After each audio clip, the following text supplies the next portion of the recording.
creature like that, how would it ever die? And this monster starts running right at me. Annihilated by nuclear bombs.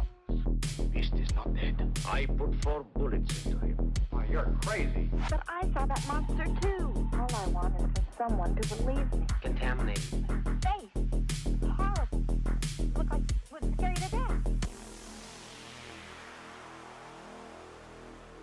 All right, let's get to work.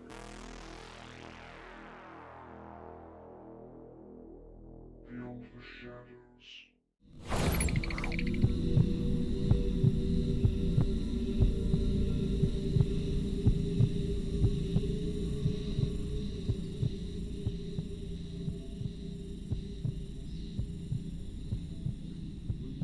Oregon, 1981. The hum of fluorescent lights, the electronic pulse of arcade cabinets fill the air. A boy collapses mid-game, trembling, eyes wide as if staring through the screen. Paramedics rush in, and within hours, men in dark suits are seen dismantling the machine. They load it into an unmarked van and vanish. The game's name? Polybius. For decades, that single word has haunted the digital shadows, whispering in message boards, rumored to erase memories and said to drive players insane. Tonight, we're tracing the signal back to its source. Tonight, on Beyond the Shadows podcast, we are discussing Polybius, the cursed arcade game that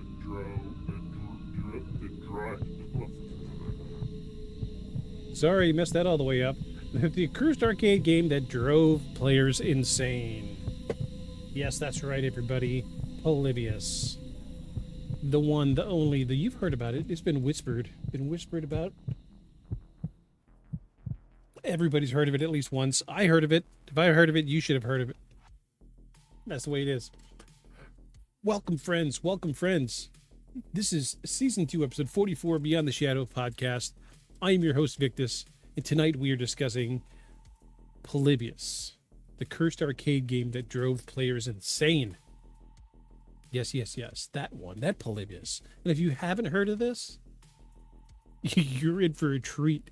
This story is wild. Wild. Welcome in, everybody. Welcome in. Let's get going with our infos, our new updates. First and foremost, I want to give a shout out to Sean Kendall for your subscription on YouTube. Thank you so much. You rock and roll all day long. Thank you, Sean. You're the best. You are the best. We also got another subscriber on not Spotify. Honestly, I don't even keep up with Spotify anymore. I have no clue how many people are watching on Spotify. Numbers aren't ever really that great on Spotify, to be honest with you. I just upload to Spotify because it's easy. You know what I mean? No new subscribers I don't see. But we are up 1 or 2. I think it was from our raid from last week. Sorry, I don't have your names for tonight. I'm sorry. Yeah, but thank you everybody, all you new followers. Sean Kendall, a new subscriber on YouTube. Thank you so much. I appreciate every single one of you. You're making this dream come true. You really are. All right, so that does it for Spotify. We also got a copyright ding, and our episode is no longer playable in Kenya because a Spotify artist said that we used his audio, which we didn't. We actually used the sample that he used. It's this one right here. Hold on. Let me phase this out. No, not that one. This guy said that he owns this vocal. And I loved nothing more than to tell the people at Spotify that was a free to use open license piece of audio. Sorry, Spotify, that was free to use. Sorry. Dude could try all he wants to try to dispute it, but He sampled the same thing I did, and it's free to use. That's why he made music out of it. Deal with it, buddy. It's how the world turns. So welcome in, everyone. We have a couple little things to throw out here this evening. We have this week's news and paranormal, and we also have a really important question I need to ask everybody, but we'll get to that after we do our news. So first and foremost, let's hit up our news in paranormal. Let's go.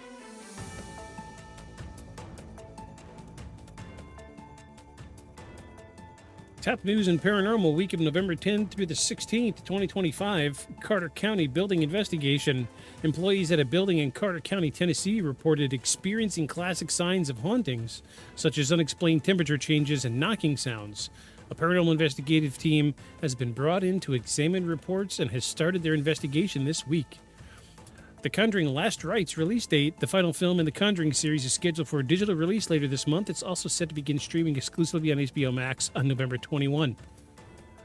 There's a big boom in paranormal tourism, everybody, especially in West Virginia. Following Halloween, interest in paranormal tourism remains high, particularly in West Virginia.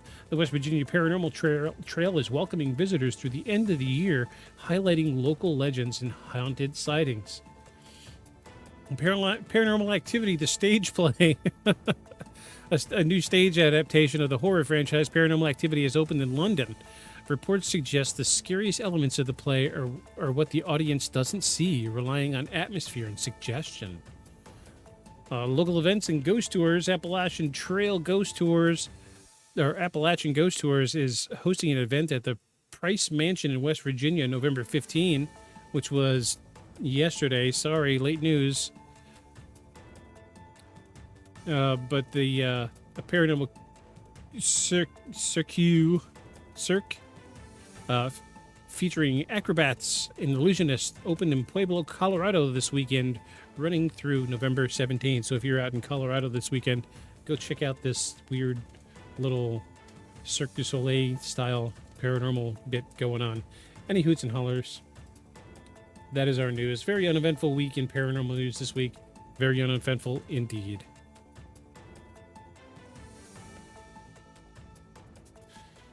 And I want to say, I've got a good buddy of mine. He's a streamer. He's the guy that got me going on streaming. We go way back, like seats in a Cadillac. He does shirts. Let me make sure I get this this plug right. Jeez, I don't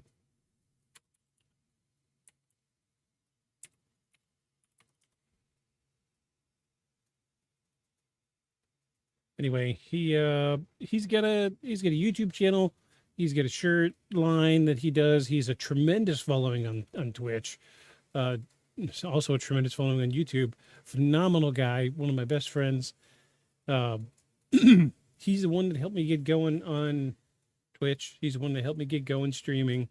Back in the day, way back in the day when all I had was a PS4, a shitty microphone, and the PlayStation camera. And that's what I was streaming with. It was horrible. Many years later, look, here I am today hosting my own podcast. I don't stream gaming anymore. However, my dude helped me out. And I am currently wearing one of his shirts, which brings up the question, what shirt am I wearing today?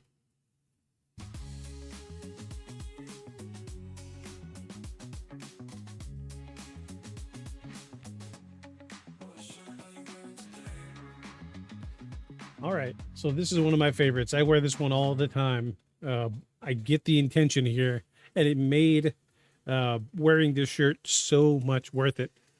So very worth it, excuse me. So he made this shirt for me. Well, he made the shirt, and then I bought one. But this shirt is a shirt of a fake metal band. Check it out. Let me get in here so you can see it.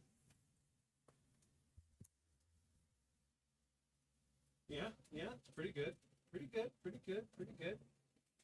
It's a Labyrinth of Suffering, and I have used this shirt to call out so many people because there, at the time I was working at Walmart, and people were always commenting on my shirts because I wear a different shirt every day, right? That's why we have this segment, because I do have a different shirt for every episode. We've gone a full year almost now without me wearing the same shirt twice. However, this shirt, people see it and they're like, hey, cool shirt. What is that? And I'm like, oh, it's this metal band, Labyrinth of Suffering.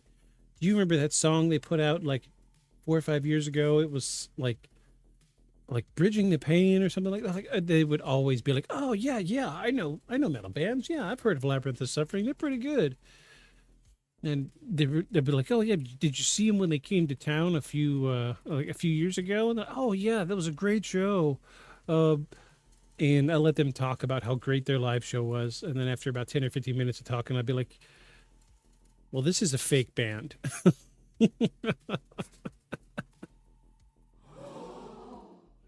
Yeah, so it was one of my very favorite things to do. Anybody that claimed they were a metalhead, I would be like, hey, yeah, check out this shirt. And they'd be like, hey, cool, I know that band. Oh, do you now? Yeah, I loved busting them chops. Love busting them chops.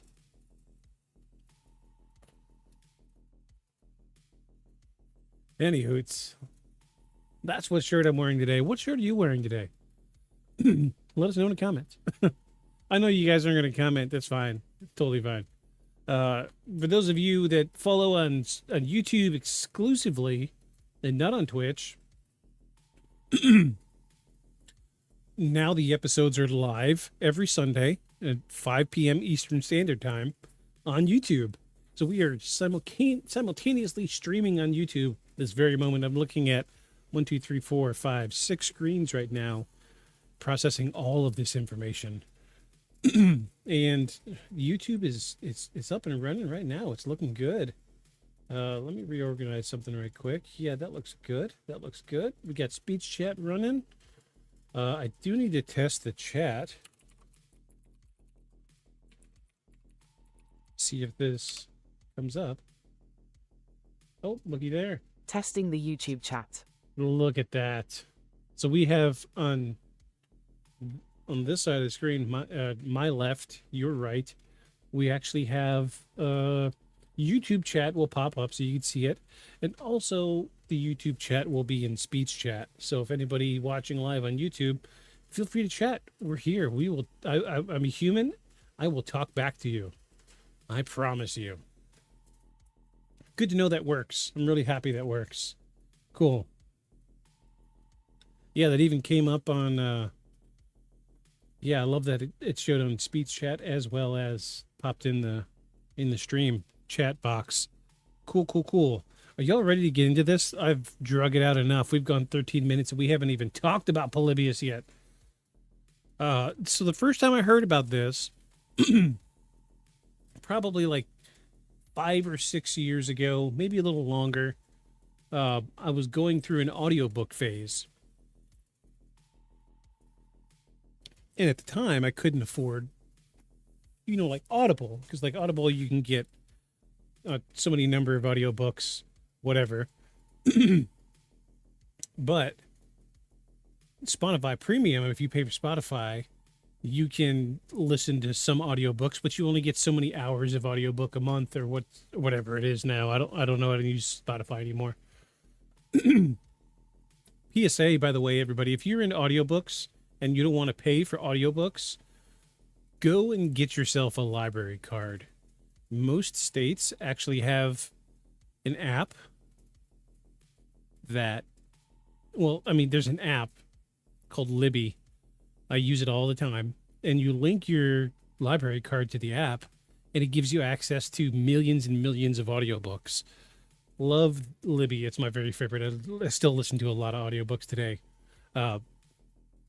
Great. Don't sell yourself short. You don't have to pay for audiobooks. Just get your library card, find Libby, link your library card, free audiobooks. There you go. Anywho, it's so before I figured out about Libby, I would listen to audiobooks on Spotify. Well, then my time would run out. So then I would find new podcasts on YouTube, And there was like an investigative series that I found. I couldn't tell you what the name of it was. It's been a long time. But this guy did like a deep dive investigation into Polybius. And it was like a 30 episode podcast of this investigation. And this was my first foray into the underground world of Polybius. And I did not know that it was a thing. And it wasn't until the end that I realized that it wasn't actually an investigation. It was a fictional retelling, but it was done very, very well to where it seemed like he was doing the investigations live. So Polybius had his hooks into me, and after like 28 episodes, I figured out that it was a dramatization, which is okay, right? It's okay. It was good. It was entertaining. So I started going in down the rabbit holes to figure out what Polybius was all about, right? And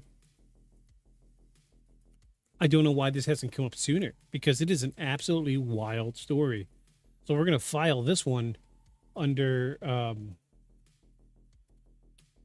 high strangeness on the podcasts on YouTube, because this is absolutely a wild, wild story. And supposedly this really happened. That's what's so crazy about it, because there was a big arcade boom in the 80s. And that's where the roots for this story come from.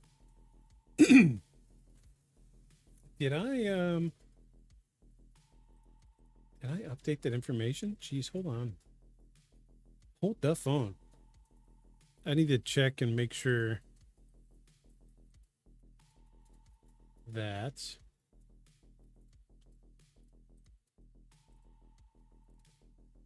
I actually updated the information on Twitch. I don't know if I did or not. Oops.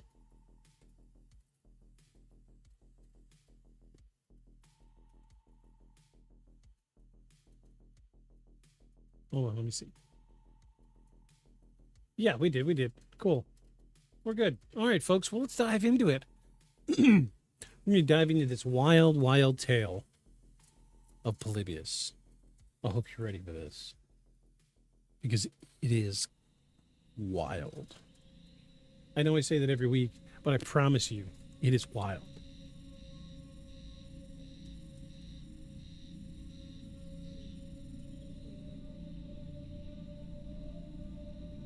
The candle's smoking a little bit. I'm scared something's gonna... Oop, didn't mean to headbutt the mic.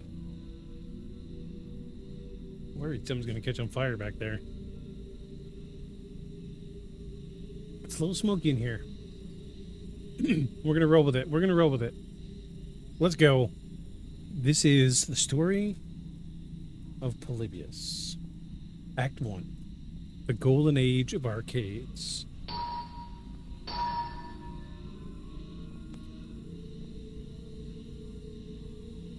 There's something hypnotic about the hum of an old arcade, the glow of CRT screens spilling out into the dark corners, the overlapping chorus of chiptune music and clacking buttons, and that faint scent of ozone and cigarette smoke that seemed to live in the walls. For anyone who grew up in the early 1980s, it was its own kind of church, a sanctuary of pixels, caffeine, and chaos. And in 1981, Portland, Oregon, was one of its capitals. The city was sprawling and crawling with arcades. The Coin Kingdom, Captain's Chair, Quasar Zone, Malibu Grand Prix. Every neighborhood had one. Tucked between a record shop and a greasy pizza joint, most were dimly lit, packed shoulder to shoulder with kids and teenagers, all competing for the high score in machines like Tempest, Defender, and Asteroids. It was the height of what historians now call the golden age of arcades, when games weren't just a hobby, they were a social phenomenon. And by 1982, the arcade industry was pulling in more money than the entire movie box office. Lines stretch around the block for new releases. Magazines published player rankings. Local champions were minor celebrities. But like anything that grows too quickly, it came with panic. Parents began to worry. News reports warned kids of skipping school, stealing quarters, and wasting their futures on what some reporters called electronic heroin. There were actual congressional hearings about whether games could lead to violence or addiction. Psychologists debated whether flashing lights and rhythmic sounds could overstimulate the brain, and one 1981 report from the Oregonian described several teenagers collapsing from exhaustion after a marathon play session. One even suffered a seizure after spending 28 hours straight trying to beat asteroids. But that's the part people forget. Before Polybius, there were real medical emergencies tied to games. Real people fainted, vomited, or even suffered cardiac episodes in arcades. So when a mysterious new cabinet shows up in Portland that summer, promising an experience, quote, unlike anything ever seen, people didn't think much of it at first. Until they did. According to the legend, Polybius appeared in a handful of arcades in the Portland area around the mid-1981. Nobody knew where it came from. The cabinet was black, sleek, unmarked except for minimalist title screen Polybius, rendered in green vector graphics. There were no flashy decals, no company logo, no recognizable manufacturer stamp, just the name. Players who tried it claimed it was unlike anything else on the floor. The gameplay, they said, was disorienting. A mix of vector puzzles, flashing lights, shifting colors, and strange geometric movement that seemed to pull the player inward. It wasn't like Asteroids or Tempest, both of which relied on precision and reflexes. Polybius was described as psychological. Players reported feeling a sense of vertigo, dissociation, even nausea. Some claimed to hear faint whispers or see subliminal messages flash between frames. Others described feeling watched.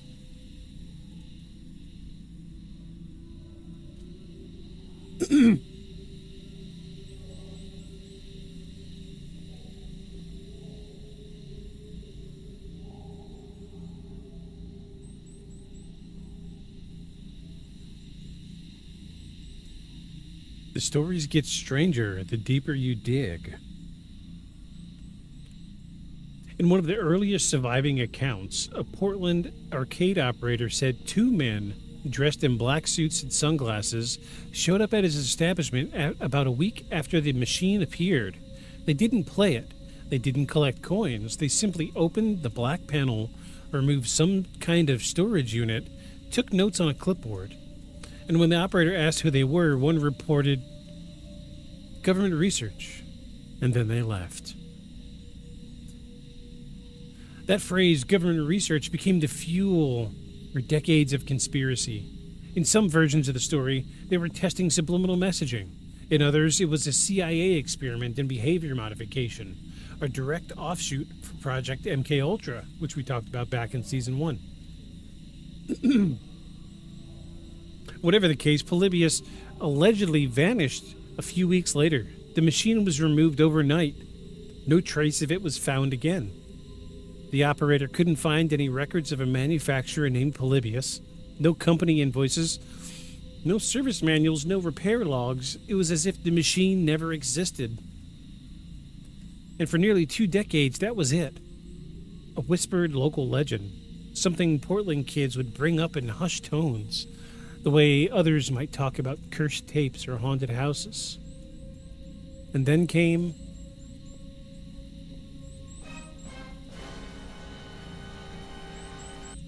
the internet. The first known mention of Polybius online dates back to the year 2000, when a mysterious entry appeared on the website coinop.org, a database cataloging classic arcade machines. The entry described Polybius as a 1981 release by a company called Sinnelschlossen, a German word roughly translating to sense deletion. The description mentioned that the game was said to cause seizures, nightmares, and memory loss. and that the men who serviced the machine were indeed government agents collecting psychological data. The entry even included a supposed screenshot, a black background with bright geometric shapes, and a list of Portland area zip codes where the game was reportedly seen. No other records of Sindelschlossen existed anywhere. Excuse me. When the site's curator was later contacted, he claimed the entry was submitted anonymously. He left it up because, as he put it, it's part of arcade lore now. That small addition, one anonymous submission, is what transformed a local rumor into one of the internet's most enduring urban legends. Like many urban legends, Polybius thrives in the absence of evidence. There are no photos of the original cabinet, no verifiable eyewitnesses, no physical remnants. Every version of the story contradicts another. Some claim there was only one machine. Others say there were 6. Some insist it appeared in Beaverton, others in downtown Portland. But the pattern is consistent. Players feel sick. Memory fades. The machine disappears. That vagueness of what makes it work. It's the same narrative DNA you see in myths like the Slender Man or the Rake. Stories that don't spread despite lacking evidence, but because they do. And yet, there are pieces that feel too specific to ignore.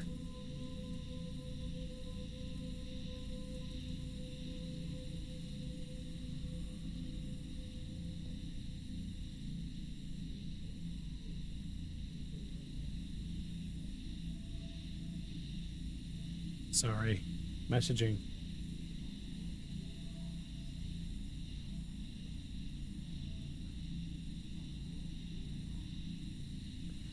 A 1981 newspaper clipping from the Oregonian really does describe a teenager collapsing at a Portland arcade.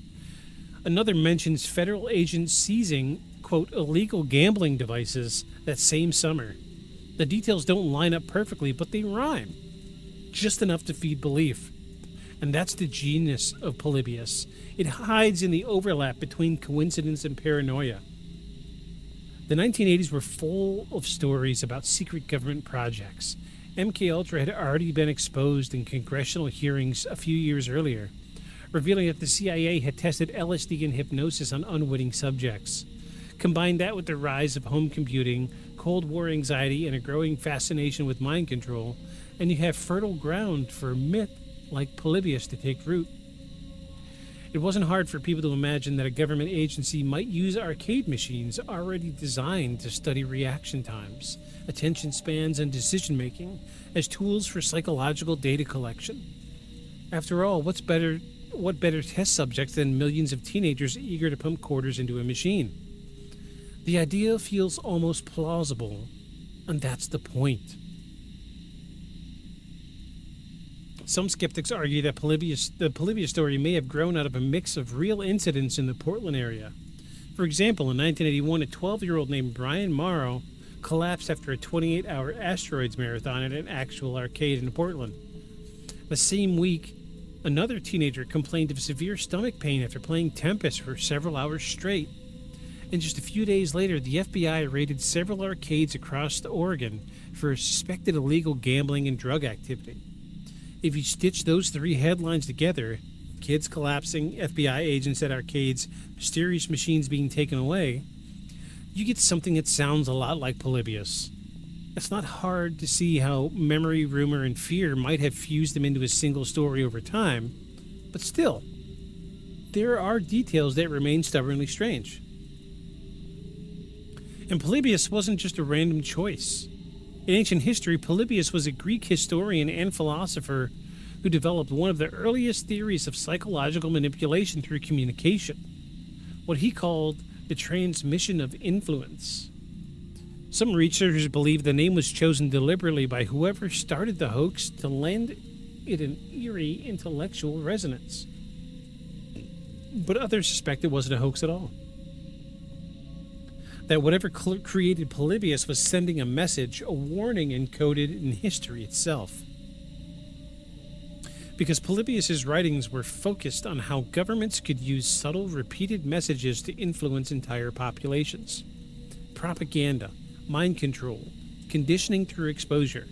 If the game was real, it couldn't have had a better name. Hold, please. I'm going to put my candle out. I'm getting a little nervous about it tonight.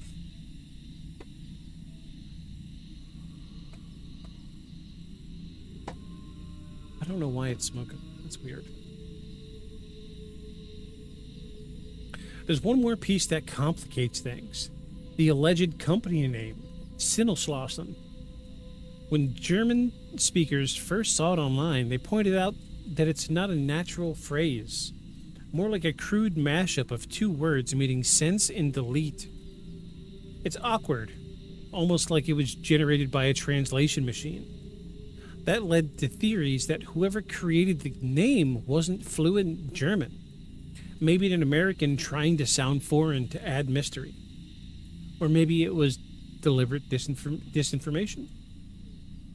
Either way, the phrase sense deletion captures exactly what people claimed the game did. It stripped away something from the player's perception, leaving them hollow, dissociated, and even amnesic. And by the late 1990s, if you asked around certain parts of Portland, older locals might tell you they remembered the name.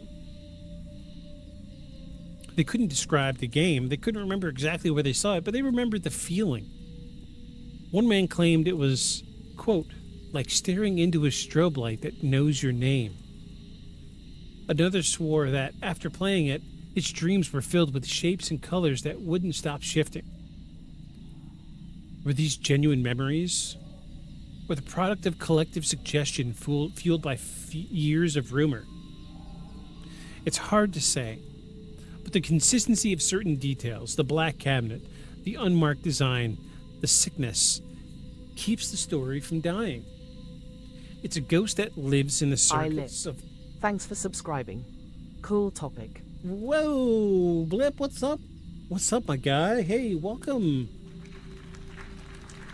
Yes, glad to have you, friend. Good seeing you. Welcome back. Yeah, what an incredible topic. Like, I learned about this years ago, and I don't know why it hasn't come up since. There's times when I forget about subjects like this.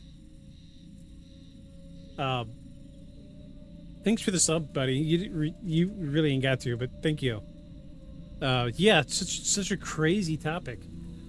I said at the beginning of the episode, the very beginning of the episode, I found a podcast on Spotify that did like a deep dive investigation, and the guy doing the investigation supposedly...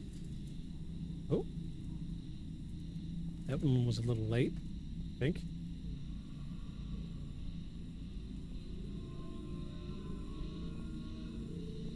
Oh, geez, we're dropping frames like a madman.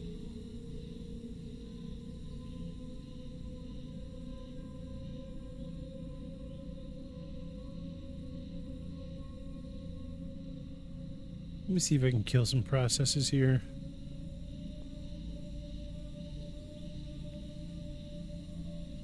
There we go. Frames are back. Sorry about the frame drop, folks. It happens. It happens. But yeah, I came across a podcast that claimed that this was like a deep dive investigation. Oh, geez, frames are dropping again. OBS updated. That's what it is. It's trying to increase my freaking bitrate. I'm gonna do what I can. I'm really hoping it doesn't drop. We've only lost 8% of frames, so stick with me. Yeah, we found a podcast that did like a deep dive. Looks okay, my end. Okay, good deal. Cool. If it looks good for you, I'm fine with it. It's only 8% loss, so I'm not super worried about it. But he did this like crazy deep dive investigation. Like the whole thing was recorded with like a handheld mic, and he's just going around interviewing people. And it wasn't until like episode 28 that I found out that it was not really a deep dive investigation. Like, maybe it started out as one, but it ended up being like a dramatization, which sucked, but it did bring this story on my radar. I had not heard of it until like 7 or 8 years ago. It's such a weird story. It really is.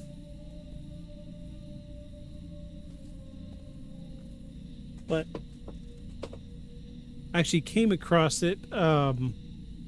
Crazy story. Check this out. Okay, so I'm a cartoon guy. I love cartoons. Rocko's Modern Life, Ren and Stimpy, Rick and Morty, Amazing World of Gumball. I have no shame. Also, Gravity Falls. I love Gravity Falls. That's kind of up Did right it up my start as alley. a creepypasta? Can't remember where I first came across it. Probably X. You know, it's funny you say creepypasta because it's spread. The information about Polybius did spread initially like a creepypasta. But I was watching Gravity Falls this week, and you know, there's only 2 seasons, and I didn't realize till years later that, you know, the original writer for Gravity Falls only wanted it to be 2 seasons. He said, I had a story to tell. Essentially, the story was about him and his sister. And at the end of the 2nd season, there started to be these little messages hidden in the episodes. And right after the show ended, there was a huge, like, Easter egg hunt started by the creator of Gravity Falls, and he used codes, and he would tweet an image with a bunch of stuff hidden in it, and it was up to the people to decode the message, and the end result was to find a statue of Bill from the end of season 2. And one of the messages he released was written in a type of code called the Polybius code. And I was watching this YouTube documentary about Bill Cipher's quest, is what they call it. It was like an hour and a half long. It was great documentary. Find it on YouTube. It's free to watch. Bill Cipher's quest or Bill Cipher's code or something like that. But there's a bunch of ciphers in the quest, and it stretched all over the planet. It went all over the world. But there was one code that was written in Polybius code. And my wife and I were watching it, and I was like, oh, Polybius, I remember that. That would make a good episode. And I forgot about it for a couple days. And then I was sitting there getting ready to start writing the script for this week, and I'm like, what was the name of that idea for the show? And so I went back and watched the same YouTube video again. And I was like, oh, that's it. The Polybius code. That's it. Polybius. I'm going to talk about Polybius this week. And I'd forgotten about it for years until just this week. Great show. Go and watch Gravity Falls. If you're into this podcast, you will love Gravity Falls. So here we are. Now we're only in Act 1, but still, we're talking about Polybius tonight. So the timing of Polybius's supposed existence couldn't have been better. The early 80s were an age of both technological wonder and paranoia. The Cold War had people fearing Soviet influence in everything, even entertainment. It's been on my watch list for ages, but not yet got round to it. Ooh, the Bill Cipher's quest. It's great. You really need to watch it. It's only like an hour and some change long. It's so engaging. Like, middle of the night. I don't really stay up late. I'm 40. I don't stay up late anymore. That's why this podcast goes live at 5 p.m. at my time. I stayed up till like 11:30 watching it, which is late for me. And then I watched it again the next day. So you really need to watch it. I may or may not post a link to that in the show notes after this stream is over with. But we'll see. The news outlets ran stories about subliminal advertising, brainwashing, and electronic addiction. Movies like Tron and War Games blurred the line between digital fantasy and government intrusion. When viewed through that lens, Polybius feels less like a random rumor and more like the natural offspring of its time. A cautionary tale born of our collective anxiety about technology's growing power over the mind. So every generation has its own form of haunted media. For the Victorians, it was cursed photographs. For the 70s, it was snuff films and subliminal messages and rock music. And for the 80s and 90s, it was Polybius, a machine that could literally control you. It's a story that combines everything people feared about video games, technology, and authority into one compact symbol. Whether it's ever existed physically doesn't even matter. It's become a mirror reflecting our paranoia. And like all good mirrors, it sometimes shows us things we'd rather not see. In the end, every legend starts with someone claiming, "I was there."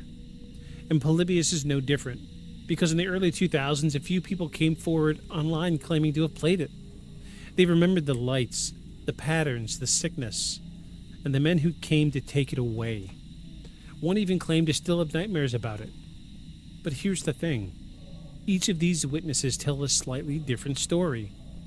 Different locations, different symptoms, different endings. And yet, they all sound just close enough to be true.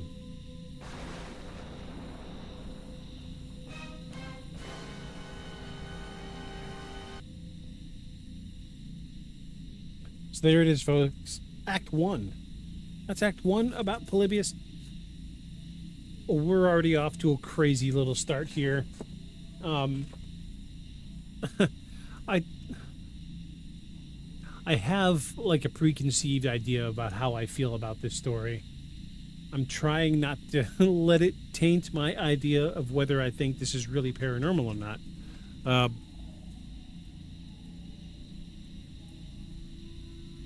We've dealt with a little bit here. And so we've got an arcade cabinet that showed up in an arcade, and it was taken away, and while it was at the arcade,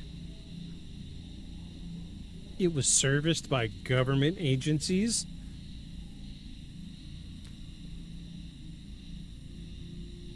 I have a problem with it, and I'm gonna write down my notes because I'm drinking while I'm doing this. I'm gonna forget. Let me write this down before I forget.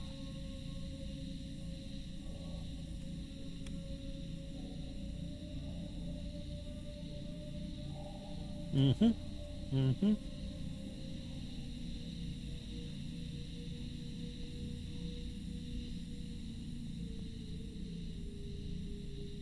we go. Notes taken. All right. We'll come back to that. I should see that. All right. So that's it for Act 1. We're going to get into more about the witnesses for Act 2 here.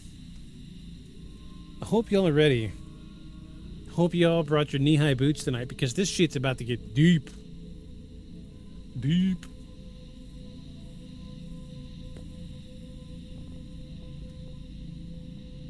So I already kind of feel a certain way about Polybius. I feel good about it, but that's all I'm going to say for now. That's all I'm going to say. Let's get into Act 2. Act 2, everybody. Act 2. The Witnesses and the Vanishing Game.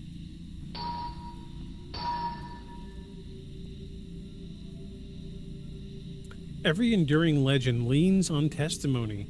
Names, dates, remembered rooms, the angle of a cabinet against the wall. If Polybius is only a story, it's a remarkable, consistent one in the details that matter, and slippery everywhere else. The accounts line up just enough to feel like truth, and then they bend. That is the tension at the heart of Act 2. I spent weeks gathering claims. Some were long emails from people who said that they were there in Portland in 1981. Others were fragments, an archived forum post, a preserved page from a dead website, a photo of a corner in a long-gone arcade with a black rectangle where a machine might have stood. I'm about to sneeze. Hold on. Oh, geez.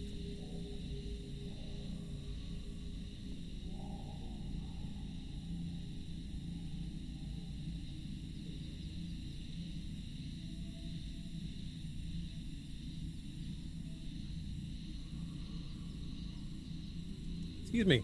Sorry about that. Sneezing season. All right. None of them proved the game existed, but together they mapped the shape of a ghost. One witness used the name L, short for Lewis. He said, high school sophomore in 81, a regular Beaverton arcade wedged between a laundromat and a diner. He described Polybius as a machine that looked clean when everything else looked used. Unscuffed side panels, no flyer in the marquee, a control layout that didn't match anything else on the floor.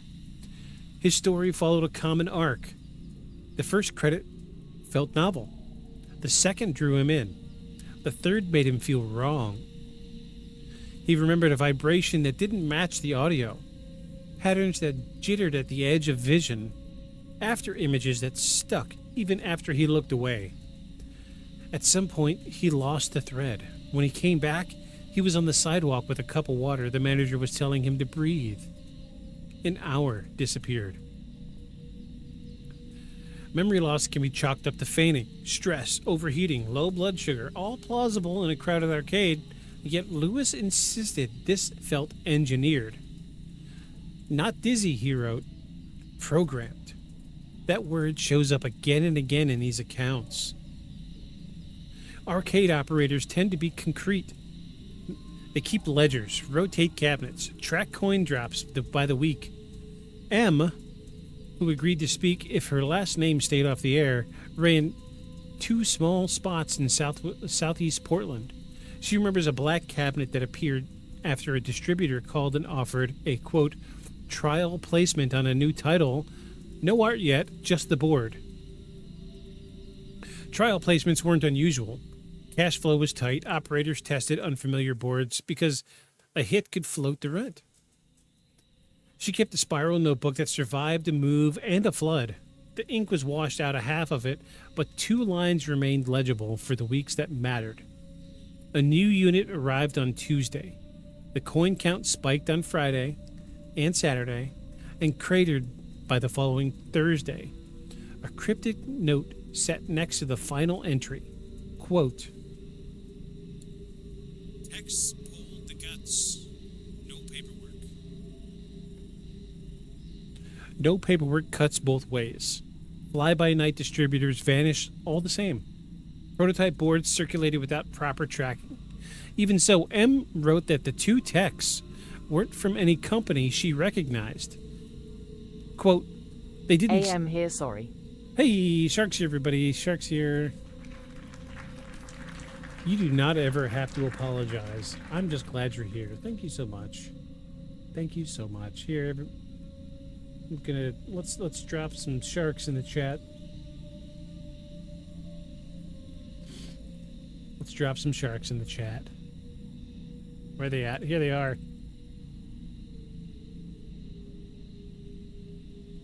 Sharks in the chat, sharks in the chat. It me.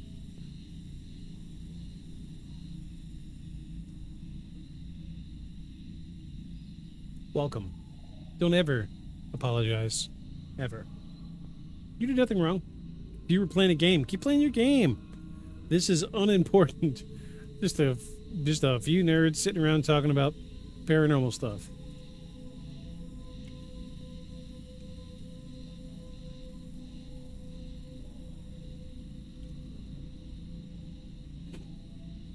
All right, where were we? No paperwork cuts both ways.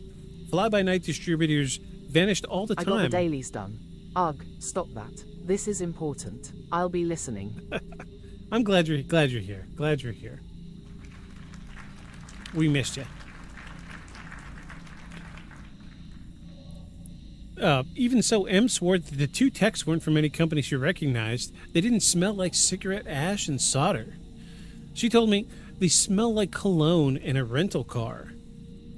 The men wore badges with no logos. They took the board and left the empty shell. The cabinet stayed for a week with a blank screen and then disappeared overnight. So now we're coming to the kid with the headaches. Migraine and epilepsy intersect with video games in complicated ways. Early vector displays and certain color cycling effects can trigger episodes. Jay, who claimed to be 12 when he tried the game once, said the cabinet lived near the entrance, where light from the outside washed over the glass.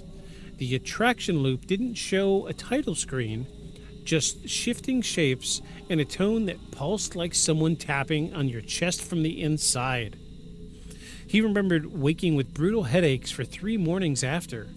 His mother banned arcades for him for a month, but he snuck back anyway and found the space empty. Quote, "The guys who collect quarters told me it never existed. I could still see the shapes. I dreamed in polygons all week." End quote. That last line sounds embellished until you realize how many players describe the same thing. Persistent geometric after images behind closed eyes. But there's more. The men in black have something to do with this. Men in suits are not exclusive to Polybius. Law enforcement, IRS agents, gaming commission inspectors, officials visit arcades for many reasons. The Men in Black motif becomes meaningful only when layered with other details. Clipboard checklists with no brand, an unusual interest in how long kids stared at a game, not how many quarters are in it. One operator described the men tapping the backplate with a small metal wand as if checking for harmonics. Another remembered an external box connected in place of the coin counter. A third mentioned a discussion about telemetry, a term that would be unusual for anyone not in the hardware chain. The word appears in a handful of accounts, often paired with latency as if someone was measuring reaction times at a fine grain. Claims drift towards espionage because unmarked technicians plus sudden removal invite it. The alternative is prosaic, maybe because the machine violated safety guidelines. Maybe it glitched and shocked the player. Maybe someone realized the visual profile risked seizures and pulled it.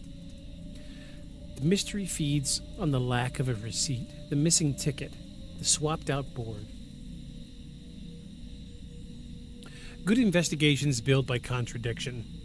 Location varies between accounts. Some place a cabinet in downtown Portland near a bus mall. Others swear it lived for a week in a strip mall in Gresham. The cabinet's look changes depending on the witness. Control scheme flips between a spinner and a 4-way joystick with a single button. Audio is either eerily quiet or painfully loud. 2 constants keep resurfacing. The cabinet lacked any side art. The title, when seen, appeared as stark block letters with an accent mark that may have never existed. Polybius in all caps, sometimes in vector font, sometimes in a raster marquee. Ambiguity sticks because memory fills void with the nearest available pattern.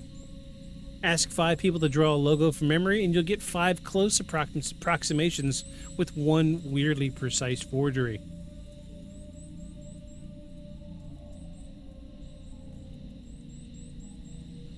So I reached out to a long-retired distributor whose route included parts of Oregon in the early 80s. He listened politely and shut down. Quote, "I don't touch that story," he said. "People start hearing what they want to hear." And when pressed, he allowed one concession. Quote, "There were test units back then that weren't on any card line.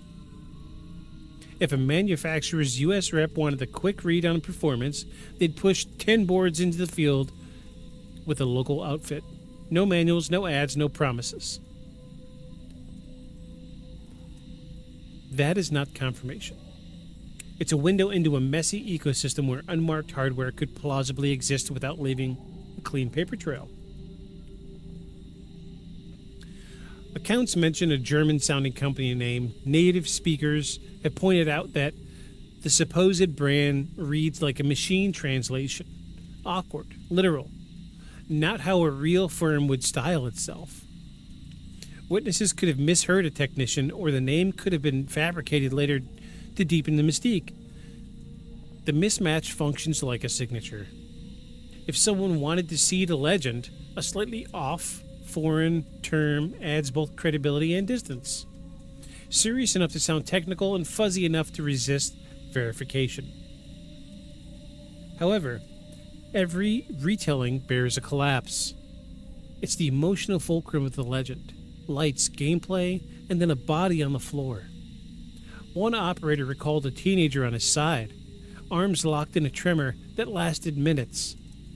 The ambulance came quickly. The boy walked out under his own power. EMS call logs for minor incidences rarely survive intact for decades, and privacy laws shield names. The story persists because it works. Real enough to echo news clippings from that era, but vague enough to sit just outside the reach of records. And parents hated these rooms even before Polybius. Noise, crowds, other kids hanging around, smell of coin dust, cheap pizza. A faint episode wrapped in a rumor about a weird cabinet would have spread like wildfire. One mother allegedly threatened to sue. The cabinet vanished 2 days later. That timeline pops up in multiple venues, always linked to an unmarked pickup. And several operators insist the removal was stranger than a simple haul. The men took the PCB and daughterboards and a small metal box the size of a paperback novel. The cabinet remained, monitor dark, coin door latched. Leaving a shell could mean nothing. Techs often fixed boards off-site, but the emptiness reads like a ritual in the legend. A body without organs, a machine without its memory exercised. A week later, the shell disappeared too. No one remembers the scrap company that took it. Recycling firms churn through nameless woods and steel. Manifests rarely listed individual cabinets, and evidence dissolves in normal logistics. Testimony often extends beyond the room. Players reported a phantom tone in the hours after. High, thin, like a CRT flyback whine pitched just inside awareness. That auditory afterimage becomes more believable if you've ever stepped out of a loud space into silence. The ear owns its ghosts. Still, witnesses insist this tone felt different. They associated it with anxiety, with a sense of being observed. The story grafts the feeling onto the machine and grants its agency. The game followed me.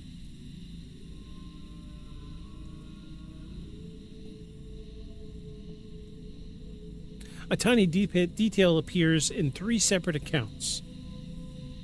A hand-typed index card fitted into a marquee in place of art. One witness remembered a diacritic. Another remembered an umlaut where none belonged. The third swore that the font looked like it came from an office typewriter. If true, that suggests a test unit with no production art. If false, it illustrates how memory invents small authenticating details to convince itself. And then there's the guy who swears he beat it.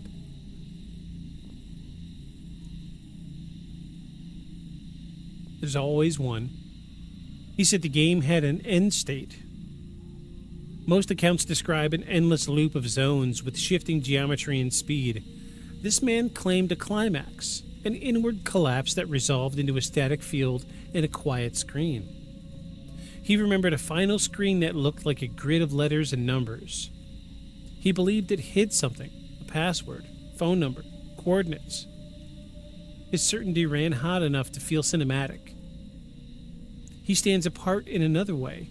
He felt great after playing, clear, calm, and focused. If the machine tested perception, Maybe he passed. Or maybe he needed to believe he did. Corroboration breaks here. Several players say they returned with friends who either couldn't find the machine or claimed it wasn't there. One remembered dragging a buddy back the next day only to find a different cabinet in that same spot. This kind of narrative stresses the common in the urban legends. Doubts enters circles. The game becomes a private haunting that refuses to perform for others. A librarian in a nearby county recalled a patron asking years later for help finding an article about a dangerous video machine removed by authorities. The patron's memory fixed the year as 1981 and the location is downtown Portland. They searched microfilm, came up empty, and found 2 adjacent articles instead.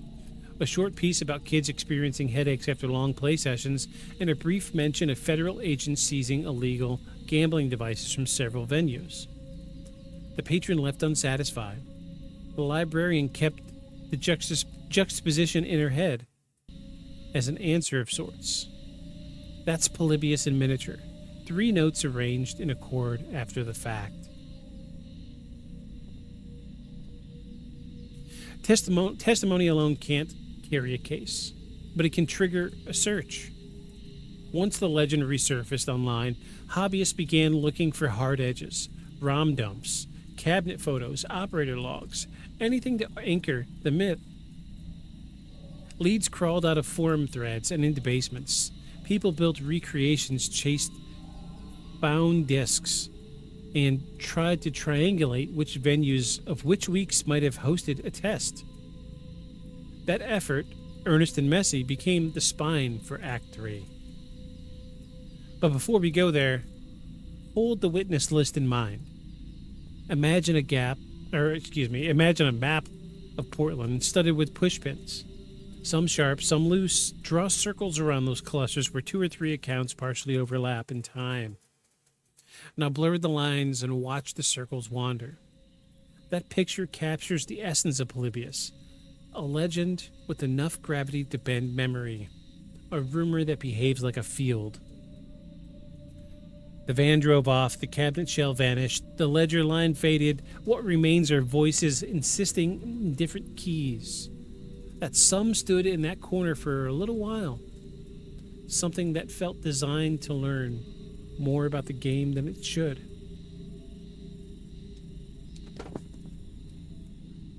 Okay, that was a lot. I know. The writing was a little all over the place.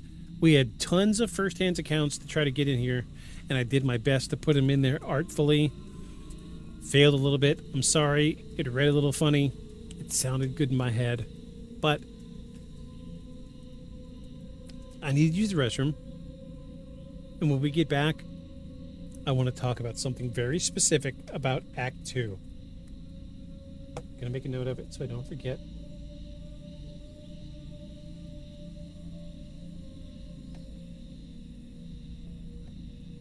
Okay. Note made. Hold, folks. Don't go anywhere. Be right back.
Oh, I'm back, folks. Sorry about that. Sorry it's so quiet. I don't know what happened. There's supposed to have been like videos playing on that scene. Don't know why they're not there. I apologize. I've been moving files around on the computer, and apparently I lost some. All right. So there's something I wanted to talk about for Act 2. It's scatterbrained, sure. However, there is something concrete that stands out to me about Act 2.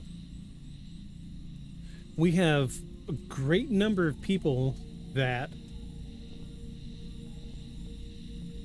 have first-hand accounts, right? Hold on, my phone's going off.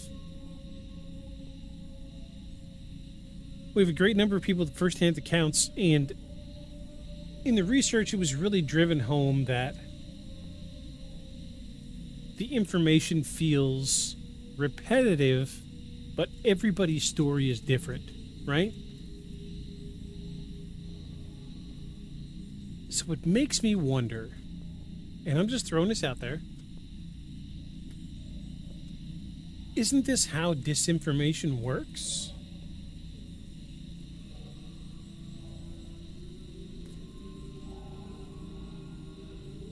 So let's say I'm a government agency, and I want to do something to the public, but I don't want them to know the full details about what's happening.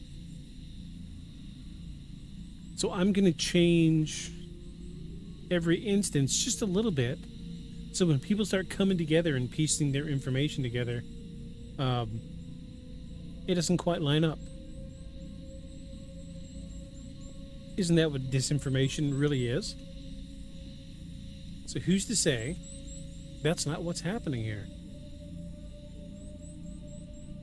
Food for thought? Geez, we're dropping frames left and right over here. I'm sorry if stream quality is going downhill. I have no idea why it's crashing like it is. Hopefully it'll come back up. Hopefully so. Fingers crossed.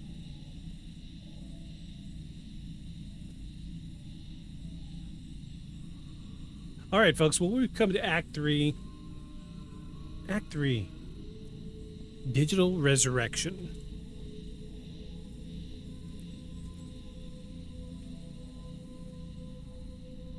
Seep your brewskis. Excuse me. Seep your brewskis. Let's go for a ride. Act 3.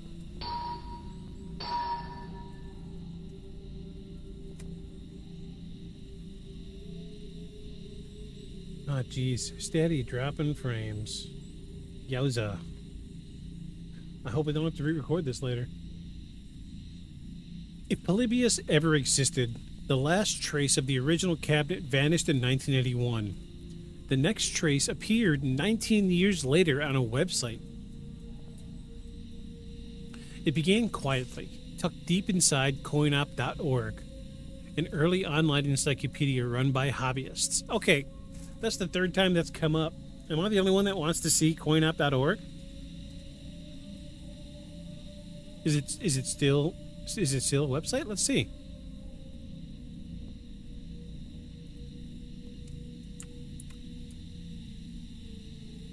It is a website. Here, let's switch over. Let's look at it.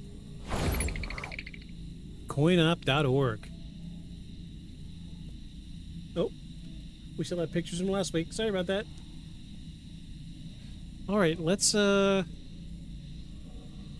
search for Polybius.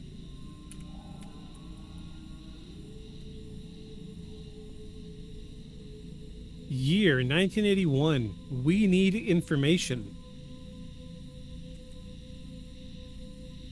This game, okay, so game summary says we need information. Game details, it says this game had a very limited release. 1 or 2 backwater arcades in the suburb of Portland. The history of this game is cloudy. There are all kinds of strange stories about how kids who played it got amnesia afterwards. couldn't remember their name or where they lived. The bizarre rumors about this game are that it was supposedly developed by some kind of weird military tech offshoot group, used some kind of proprietary behavior modification algorithms developed by the CIA or something. Kids who played it woke up at night screaming, having horrible nightmares. According to an operator who ran an arcade with one of these games, guys in black coats would come to collect records from the machine. They're not interested in quarters or anything, they just collected information about how the game was played. The game was weird looking, kind of abstract, fast action with some puzzle elements. The kids who played it stopped playing games entirely. One of them became a big anti-video game crusader. We've contacted one person who met him. He claims the machines disappeared after a month or so, and no one heard about them again, until the ROM showed up. Here's what we found so far. Found English strings, insert coined, and press 1 player start. That's worded funny. And only, in quotes. Looks like a 1 or 2 player game. Text in the game says copyright 1981, Sinnelschlossen, maybe a German company. If anyone has heard of any additional information about this game, we'd appreciate hearing about it. Quick update, we just wanted to go on record here and say that Stephen Rauch is full of himself and knows nothing about this game. We have it on good authority. No. Polybius is not a Tempest prototype. No, Polybius is not a vector game. Does the title screen look vector? No, it does not. We've recently received new information about the game. Today is March 16, 2009. And yes, one of us is flying to Kiev, Ukraine area tomorrow. And yes, the trip is related to this information. Stay tuned.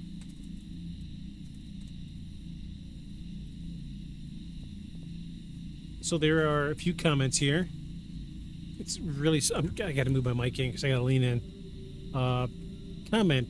The name Sinnelschlossen is German, senseless, and I think Polybius was the name of a many-eyed monster in Greek mythology. Has anyone considered emulating it for Mame? If the game really existed, the ROM would be ready for download on the World Wide Web for a long time. Long time story. Sorry, folks. It's a hoax. Hard to believe the story is true when there is a picture, but nobody is able to get the ROM of where the screenshot was taken. Anywho, here's his email. If you have the ROM, I'd like guinea pigs for the evil experience of this game. I sacrifice my sanity for the sake of weird science. This game should be emulated on Mame. That will put a stop to all this BS, or maybe it was already emulated, but it wiped out any memory. If you're looking at this site, you probably read the article on GamePro, so maybe since more people know about the truth, it can be discovered. If anyone has any information where I can find the ROM, please contact me as an email.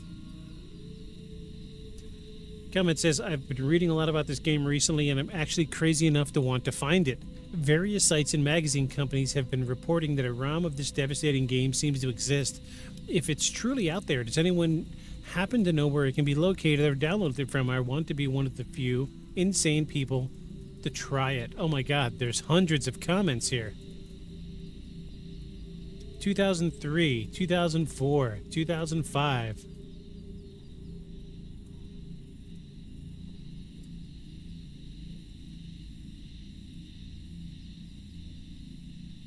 ...2009. Okay, here's the last comment on 2009. Hi all. I had the bad luck to get my hands on the ROMs of this game. I thought it was an urban legend until then. After a while, I found an old version on Mame, or I found an old version of Mame, which made it run. After playing it, I had the worst nightmares of my life for at least 5 days. People who wrote it knew what they were doing. Some days passed, I couldn't decide if I had to distribute this rare ROM to the public or destroy it. I finally completely wiped it. Maybe you'll say I did the wrong thing, but I assure you that the code was diabolic. I'm sure I've done the right thing and hope not to see it again. April 9, 2009. Interesting.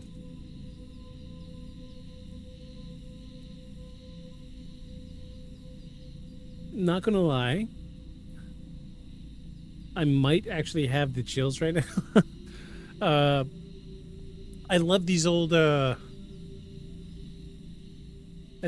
threads like this, man, because this is the way it used to be back in the day. It was digging through a website to find the information you needed. What is this? Oh, look at that.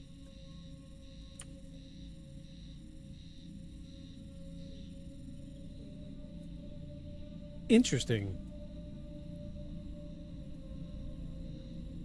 Okay, so supposedly this is a screenshot. However, I mean, today anybody could recreate this, right? It's just 8-bit, right?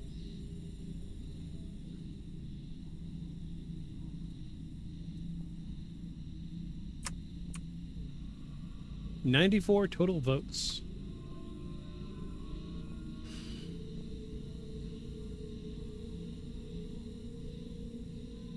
Weird.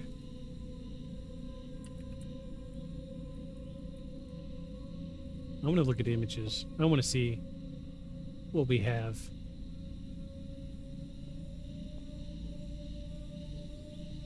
Check this guy out. What's going on here?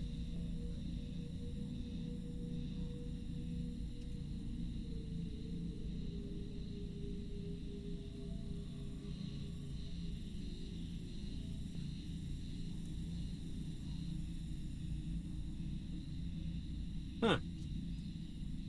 Okay, keep seeing this dude's face. I'm going to avoid that guy. Interesting. Very interesting. Very interesting. I mean, coinup.org, how old is that website? Let's look at the masthead. 1994.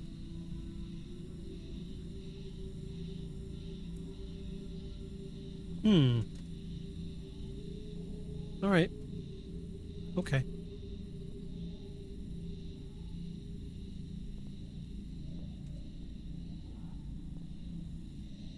Let's move forward. Food for thought.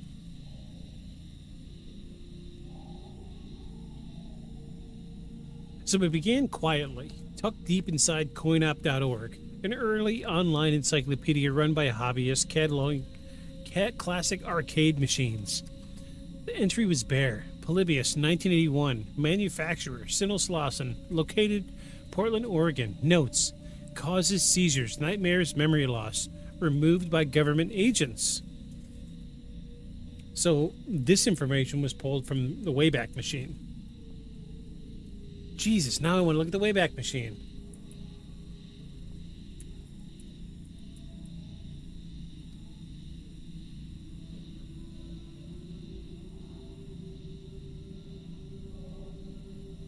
I want to see what it looked like. Oh, geez, they go all the way back to 96.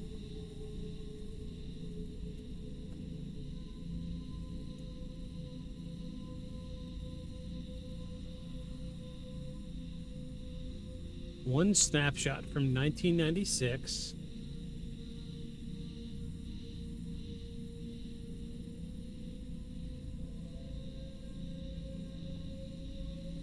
No, nothing we can see there. So let's go to 2000.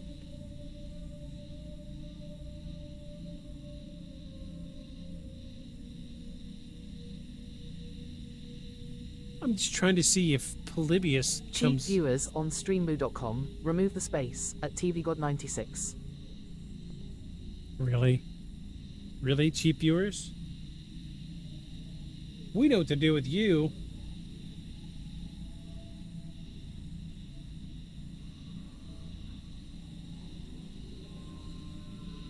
I mean, thanks for chatting and boosting my numbers a little bit, but...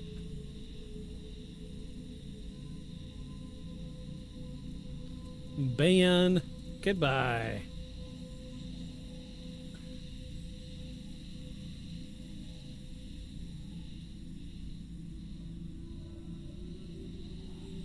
I'm trying to find Polybius on coinup.org in the Wayback Machine in 2000.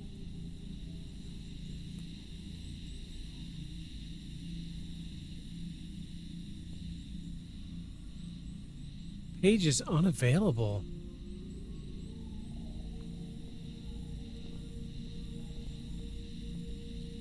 All right, let's try 2004.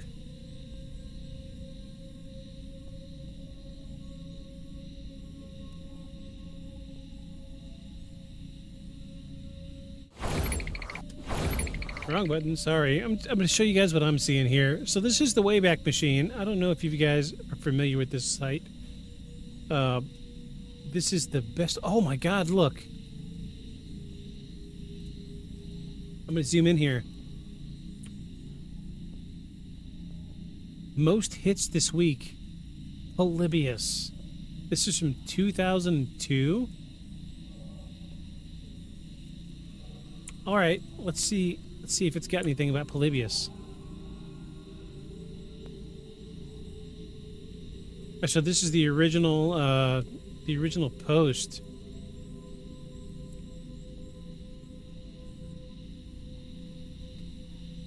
Oh, that screenshot's been here since 2000 something or other. Okay. So this is the Wayback Machine. And this website will capture pieces of websites from the past, all right? And what we're looking at is 2004, September 14 to 2004. This is what coinup.org looked like.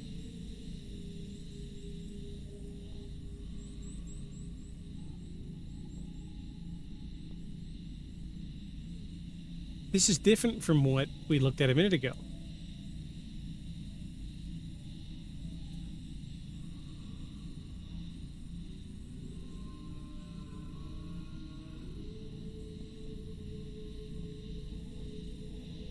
Very different. Interesting. Wow, okay. Let's see if we can't get something from 2003.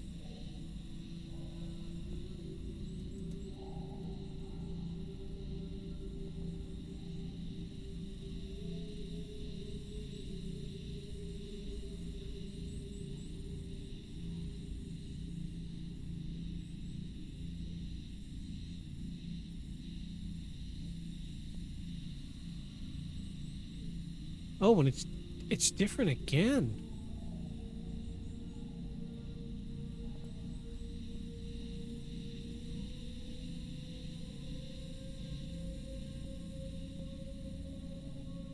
This game page was created August 3rd of 1998 at midnight?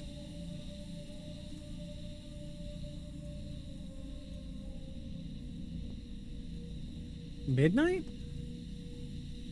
How do you post this exactly at midnight?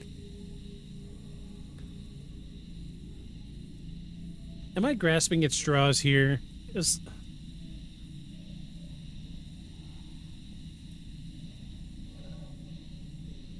I feel like I'm going down this rabbit hole a little too hard.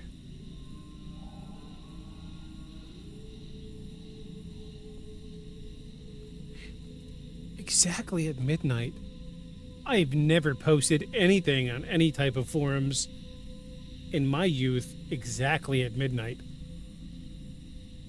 It almost feels like that was an auto-generated post.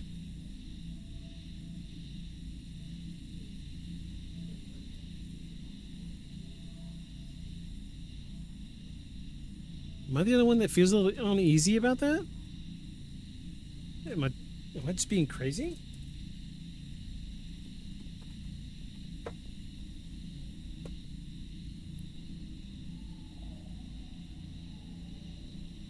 Wait.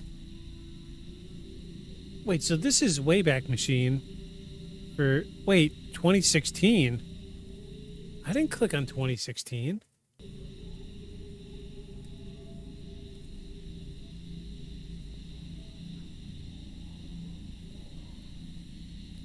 No, see, look here. I've got 2003 highlighted. Why?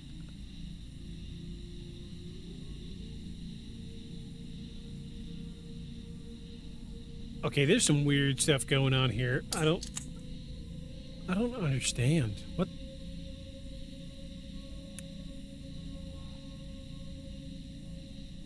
What?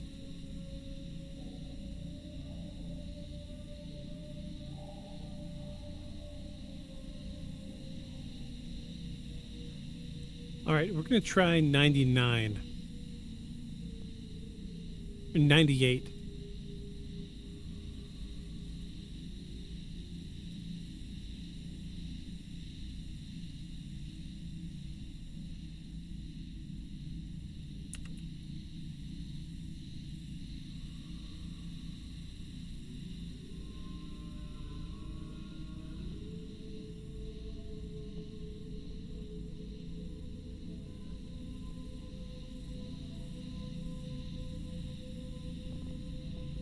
What?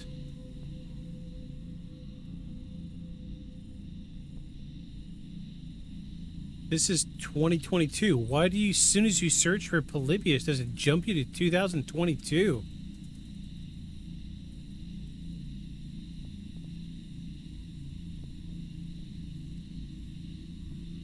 What? The Wayback Machine doesn't work like that.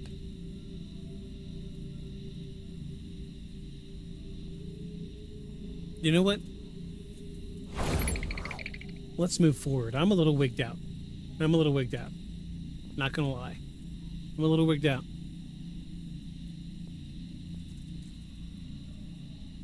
All right.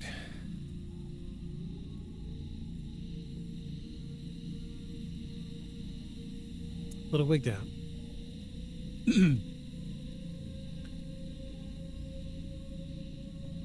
So in 2000, the internet was small enough that one rumor could spread everywhere overnight.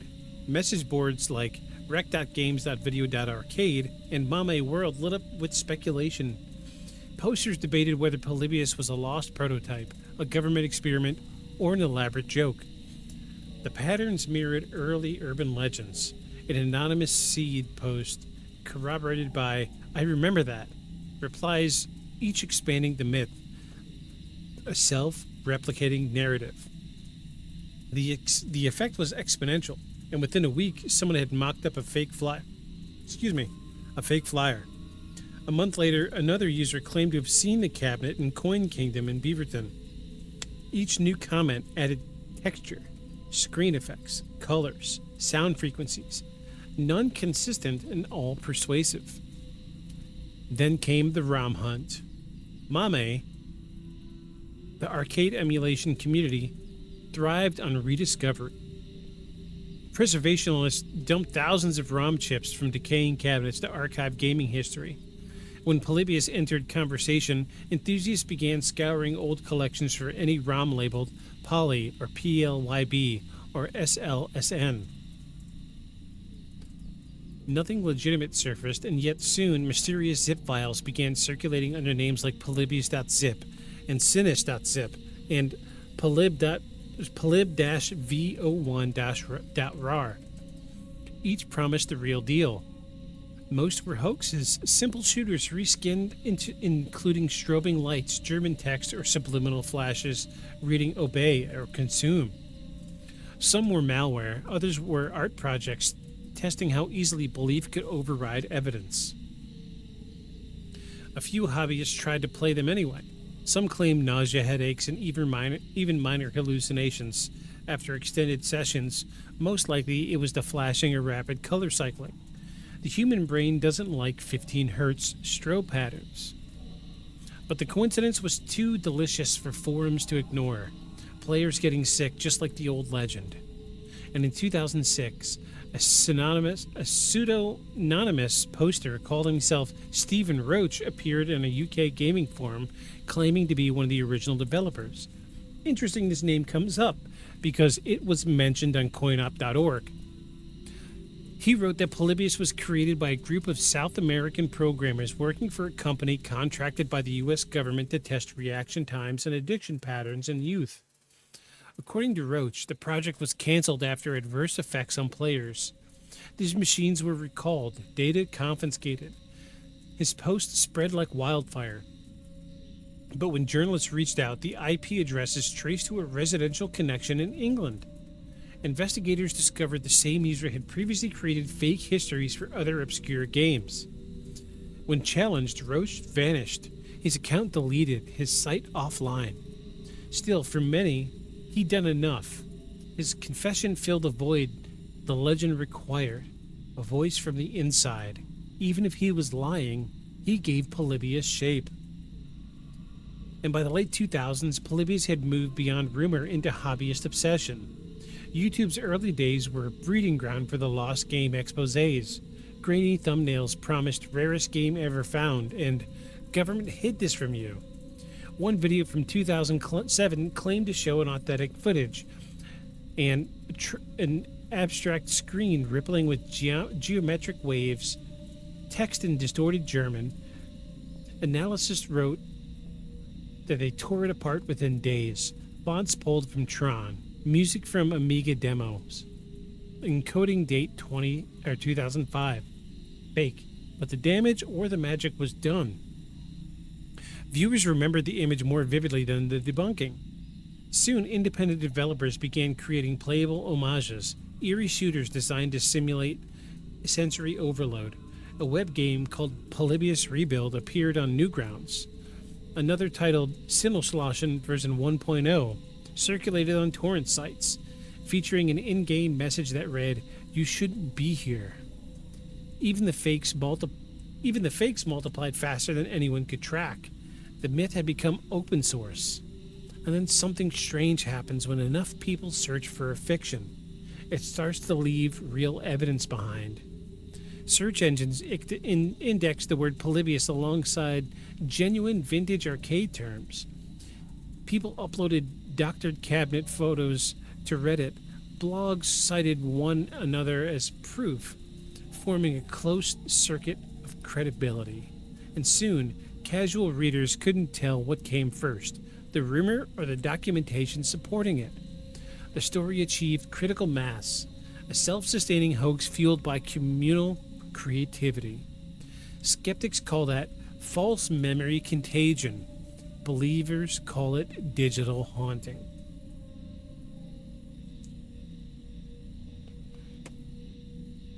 Around 2010, journalists started taking a more methodical approach. One of the first deep dives came from GamePro magazine, followed by Eurogamer and later Polygon. Writers interviewed former Portland arcade owners, distributors, and even city code officials. None could find any paperwork for a machine called Polybius. No import records, no tax stamps, no repair tickets. But they did find hints of where the myth might have gestated. Old police reports documented 2 arcade-related medical incidences in 1981. One seizure, one fainting spell, both in the Portland metro area. The same week, the FBI raided several arcades for illegal gambling operations. To the internet, that looked like confirmation. Sickness and men in suits. To the journalist, it looked like coincidence. The Polygon article ended bluntly. There is no evidence Polybius ever existed, but there's every reason it could have. And that paradoxically made it more believable. The city eventually embraced its digital ghost. Bars hosted Polybius nights, projecting mock gameplay onto walls while DJs mixed synthwave tracks. Artists built replica cabinets with coin slots wired to trigger light shows in sub-bass tones. In 2015, the Portland Retro Gaming Expo displayed one such cabinet, jet black, minimal, the title glowing acid green. Visitors could play a custom-coded version built by local dev who described it as an interpretation, not a recreation. The screen pulsed with fractal geometry and hypnotic sound. Some players reported motion sickness, Others felt fine. The illusion held just long enough for people to whisper, maybe this is the real one. But that's the brilliance of Polybius. Every reaction resurrects it. Each tribute extends the myth half-life another decade. In 2017, a programmer named Riley Klein uploaded a GitHub project claiming to have reconstructed the game from archival fragments. His code referenced non-existent memory addresses and intentionally glitched. Within it, users found hidden text strings that said, quote, "You play, we learn," and "Sleep well, subject." Klein later admitted the messages were Easter eggs, not remnants of any real ROM. It's performance art, he said.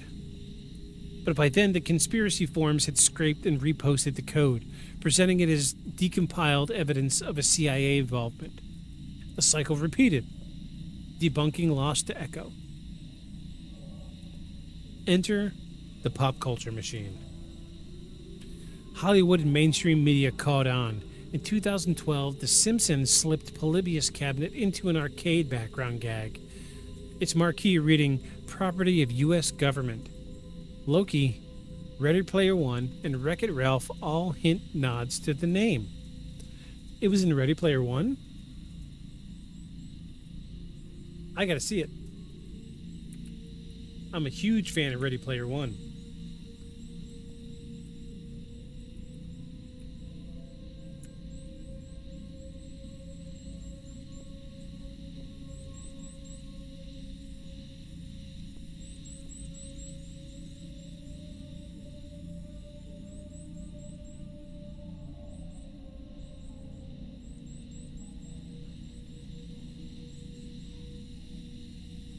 Polybius is not in the book's plot. The name Polybius is not mentioned in the Ready Player One book. The legend of the game is referenced in the book, but the actual game itself is not part of the story. Damn. I've read the book and seen the movie. Huge fan. Huge fan.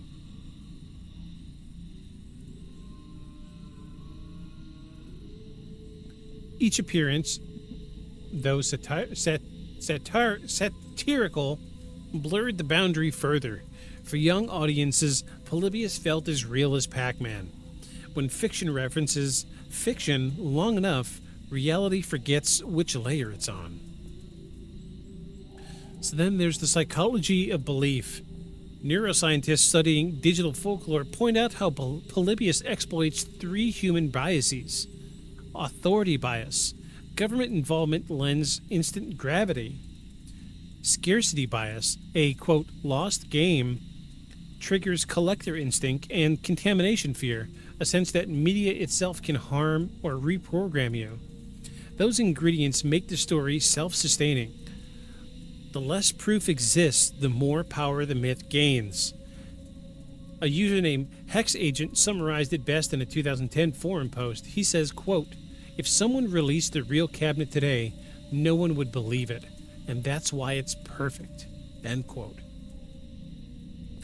Parallel to the hoaxes, a darker conversation emerged. What if Polybius predicted the future rather than describe the past? Modern games already harvest behavioral metrics, reaction times, decision trees, spending patterns. The same idea that once sounded paranoid now drives a billion-dollar analytics industry. To some, that's the true prophecy of Polybius. It doesn't need to exist physically because its spirit lives in every algorithm measuring our engagement. The men in black have been replaced by terms of service.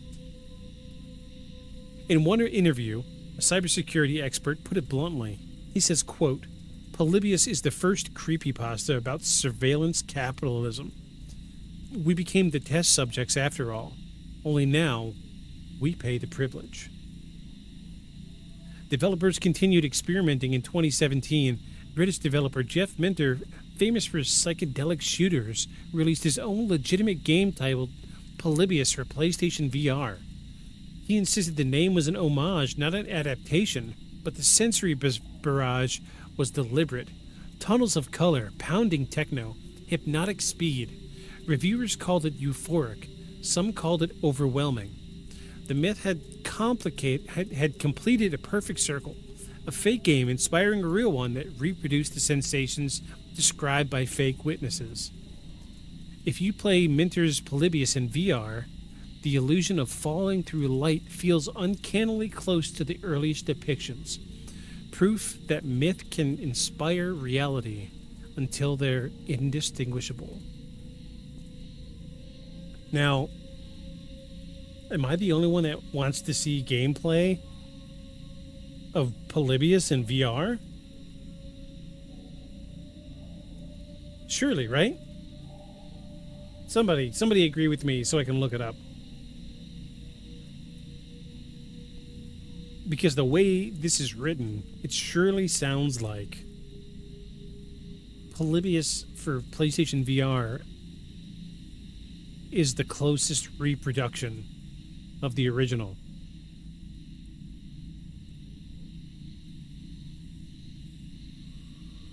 I'm gonna look it up.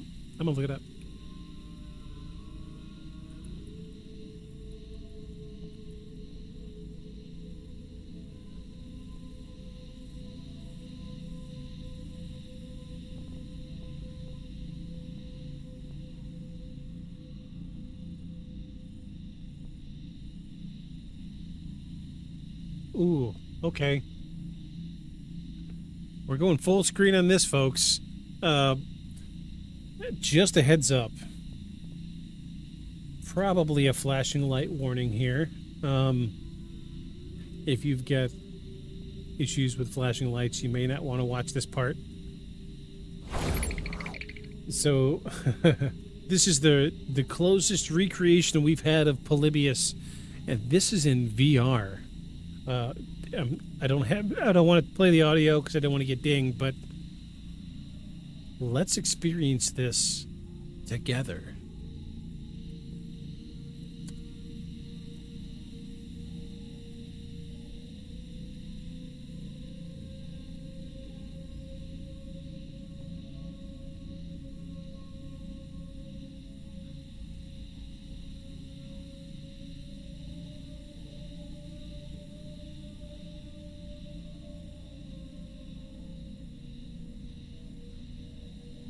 Oh, there's so much happening. Oh my God.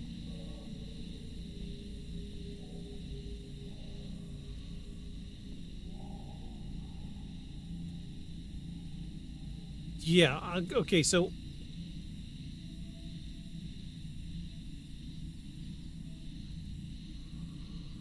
let's get through this stupid ad. Let's look at this other video.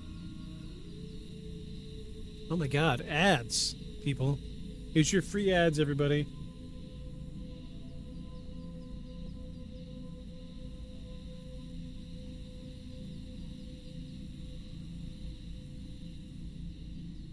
He says, do what comes naturally. Looks like a migraine and motion sickness rolled into one.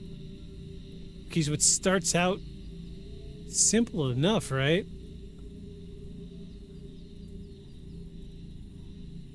Oh man, I've got a curved monitor in front of me. It's definitely doing something with my eyes. Ooh. I couldn't imagine this in VR. Oh my God.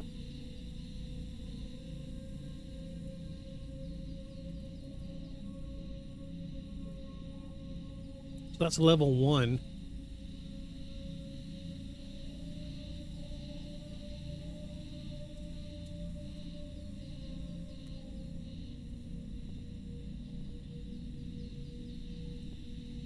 There's so much happening. However, I'm going to say for 1981, something like this wouldn't fly.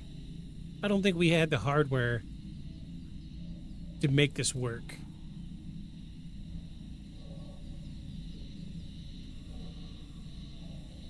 Oh, but geez, could you imagine this in VR wrapped around your eyes? Oh. Wow.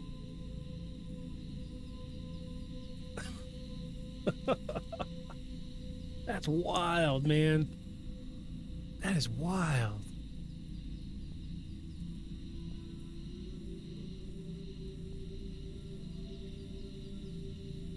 Yet the color shifting by itself is just crazy.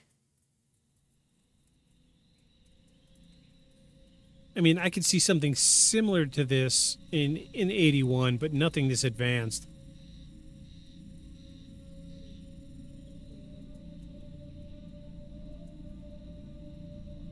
Ooh.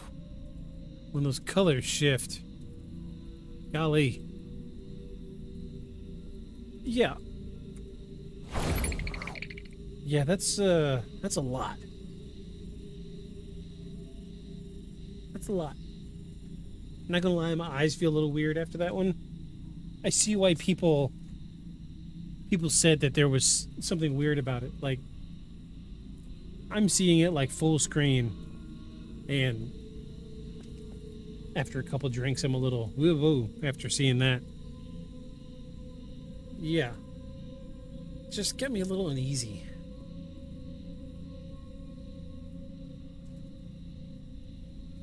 Okay.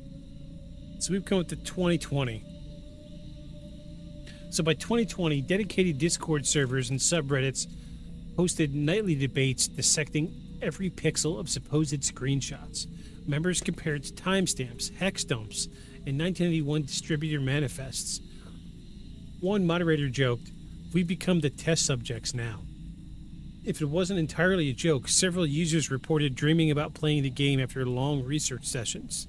Others heard phantoms' tones through their headphones. Sleep deprivation, confirmation bias, but all uncanny all the same. The legend infects perception through suggestion alone. No flashing lights are required. So in 2019, a YouTuber named RetroCrypt staged a full documentary attempting to find the last board. He traced leads through old operator phone numbers, interviewed supposed eyewitnesses, and concluded reluctantly that Polybius never existed. The video hit 2 million views, and within hours, comments accused him of being part of the cover-up. His debunk became new evidence. They wouldn't want us to know. And that's the paradox. Every effort to end the story strengthens it. Today, Polybius lives in layers of reality. A fake listing that became a shared hallucination, which inspired genuine art, which now fuels an ongoing investigation. If you Google the name, you'll find everything. Wikipedia entries, replicas for sale, academic papers, ARGs, and, of course, the original Coinop page, still online, unedited, like an altar left for the curious. It doesn't need to be proven, it just needs to be searched. So, I don't know if it's just my brain or something. Just, my eyes feel weird. Just watching that one video, that was a lot to look at. That was a lot to look at. Just feel tired. All right, folks, we're down there our last 10 minutes. We're going to do like last week. Act 4 is usually a recap of Act 1 through 3. We're going to skip Act 4 again this week. I'm going to have to cut the word count down a little bit because we're running a little long. I try to keep it under 2 hours to keep the viewability up. And I do have to lead a normal life. So we're going to skip ahead to Act 5. The Legacy of a Digital Ghost.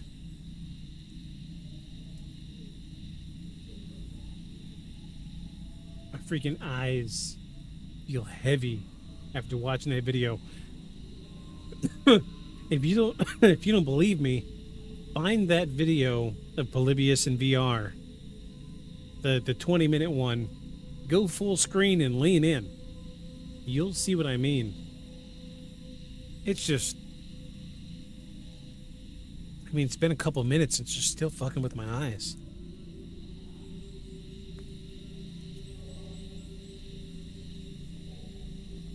All right, everybody, Act 5. Act 5, everyone, The Legacy of a Digital Ghost.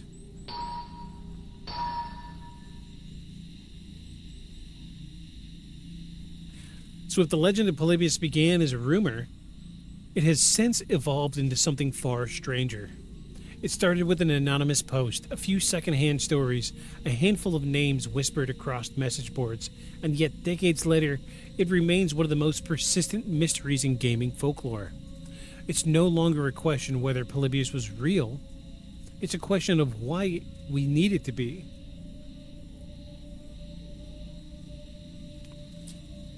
Polybius is the perfect haunted machine because it sits at the intersection of nostalgia and fear.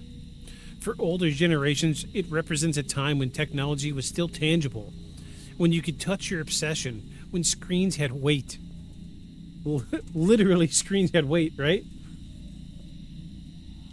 For younger ones, it's the digital ghost of an era they never lived through, reborn in code and rumor.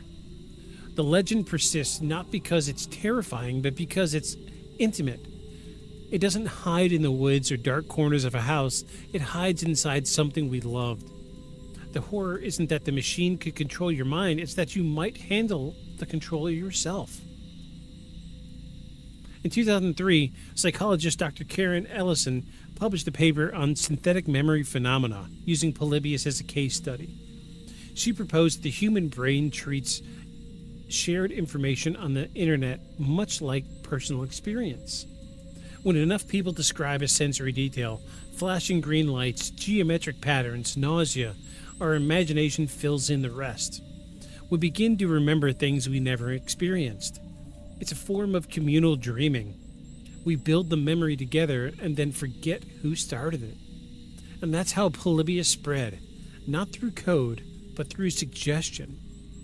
Every new witness retold the same sensations, the dizziness, the whispers, the vanishing cabinet, until they became psychological placeholders for an experience we all understood.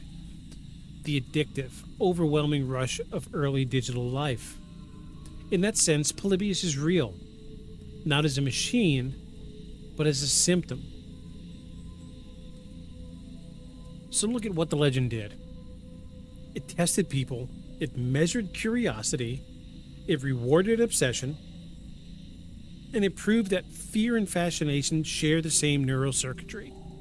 People chased the story for years, burned thousands of hours researching archives, decoding fake ROMs, arguing over screenshots. No one told them to. They did it willingly.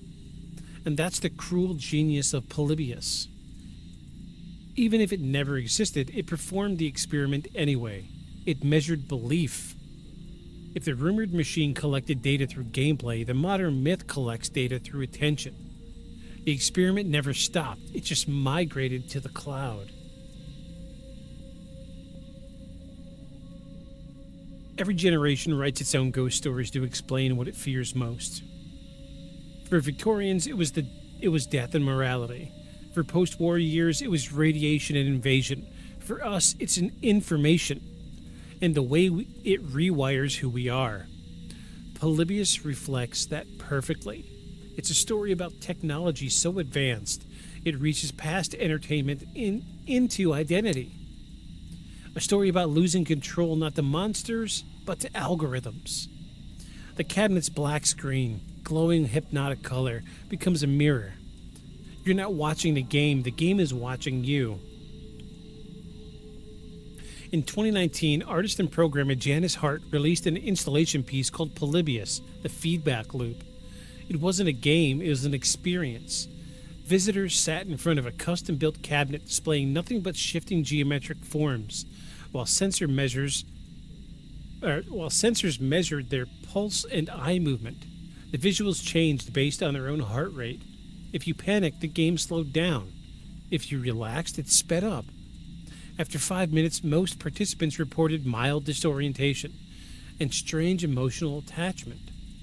When asked to describe it, one said, quote, "It felt like it was learning me." And that's the line between myth and art. Imitation becomes exploration. Hart didn't build Polybius. She built the feeling of it. And the feeling was enough. Maybe that's the lasting power of this legend. Even if no real cabinet ever existed, Polybius keeps being rebuilt from the same code. Curiosity, paranoia, and awe.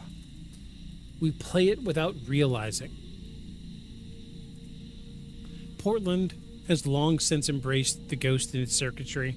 There's a bar downtown called Ground Control, with a K, where you can sit among restored machines from that era. Defender, Centipede, Tempest, all glowing under blue neon. In the corner, a black cabinet sits unmarked, its screen flickering static. No title, no instructions, just light. It's not Polybius, of course, but everyone calls it that.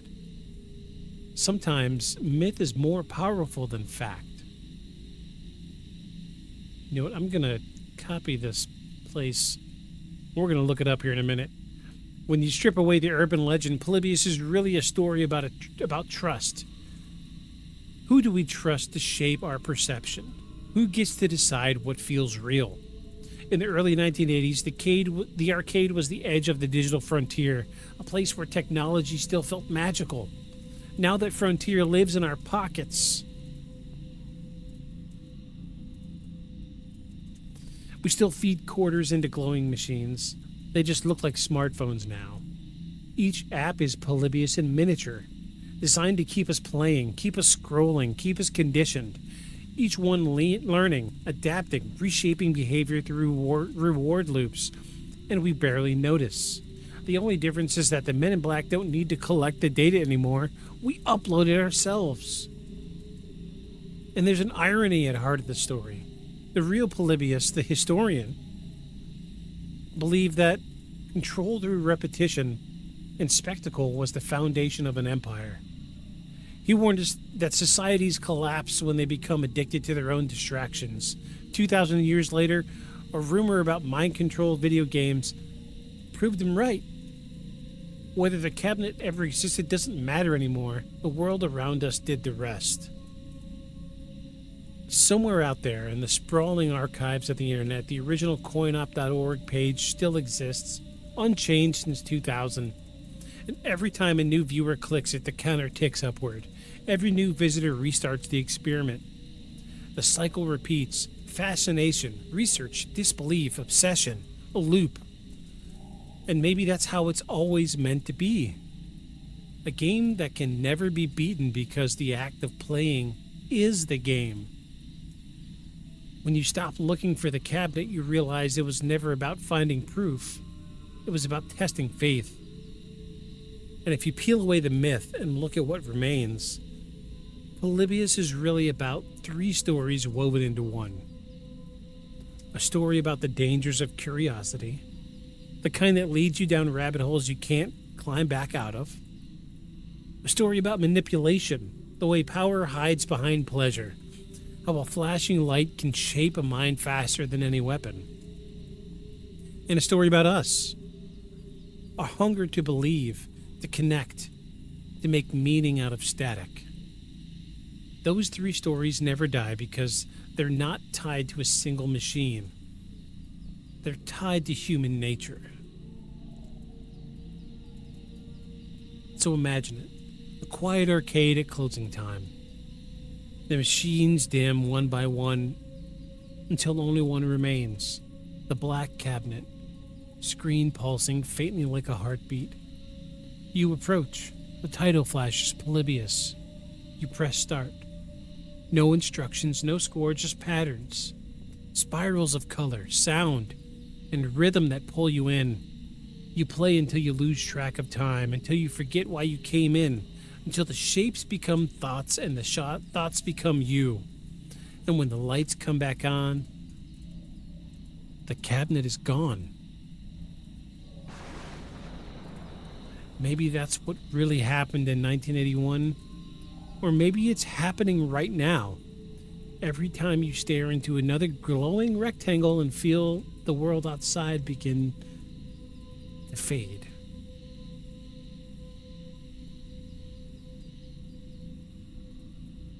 And that, my friends, is the full investigation of Polybius. Oof. That was a lot. That was a lot. So I'm curious. I want to see if Ground Control in Portland has pictures of the cabinet. I want to see the cabinet, the one that's just sitting in a corner.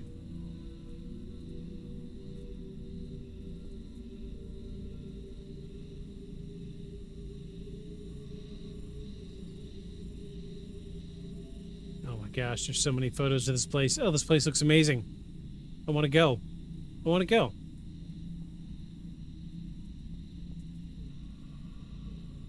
Oh my god, this place looks amazing. I'm scrolling, I'm trying to find... Alright, there's like 4,000 pictures.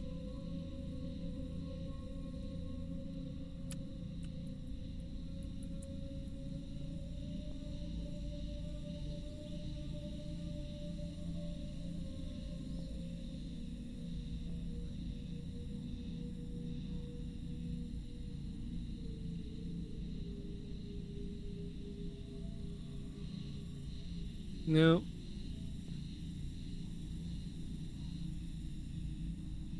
I'm just not seeing it. Nope.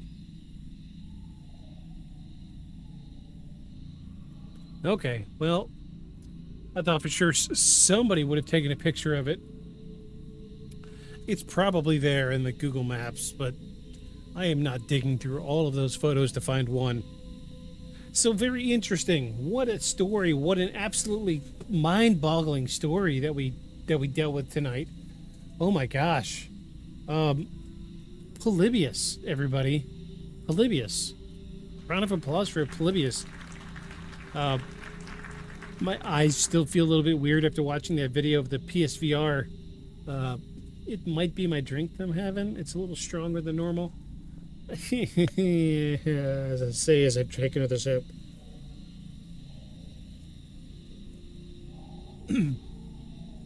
But I will say that this rabbit hole is unlike any other rabbit hole I've ever been down. This thing just grabs a hold of you. And it's like every time you find a detail, something that interests you, it takes you to another website that takes you further down the rabbit hole. And, you know, when I was researching for this episode, I think usually I do like 2 or 3 hours of research. I did like 8.5 hours. It was just crazy. I don't know there's something about this that just unsettles me. 2 seconds, I'm going to take a sidebar. How's it going, everybody on YouTube? Thank you for watching. This is only like a 3rd or 4th episode live on YouTube. We are usually live on Twitch, but hey, you can type into chat. The chat is directly tied to the live chat on Twitch, where we're live right now. And we've got a few other people watching over here. You're welcome to engage. I am a human. I will talk back. But thank you for being here, either way. So we've come to a conclusion. What do we think about Polybius? It makes you wonder.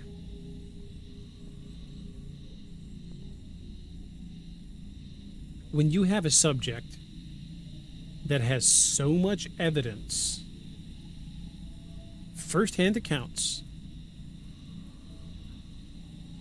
at what point does it go from, I don't know, maybe it's fake, to this is real, but somebody's trying to hide it?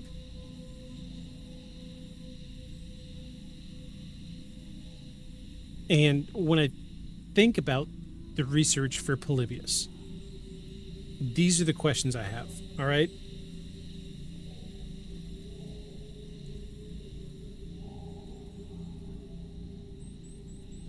Okay, so I wrote a couple things down. And the first thing I want to bring up, and this is just a personal opinion. So the original story says the game was there in an arcade for insert number of days, weeks, what have you. This is always one I've been kinda positive on, TBH. Like, CIA are gonna be trying mind control experiments with video games, so it doesn't seem too crazy that they did some testing in the wild. Right? Okay, so like the 80s were kind of loose. We were doing what the fuck we wanted.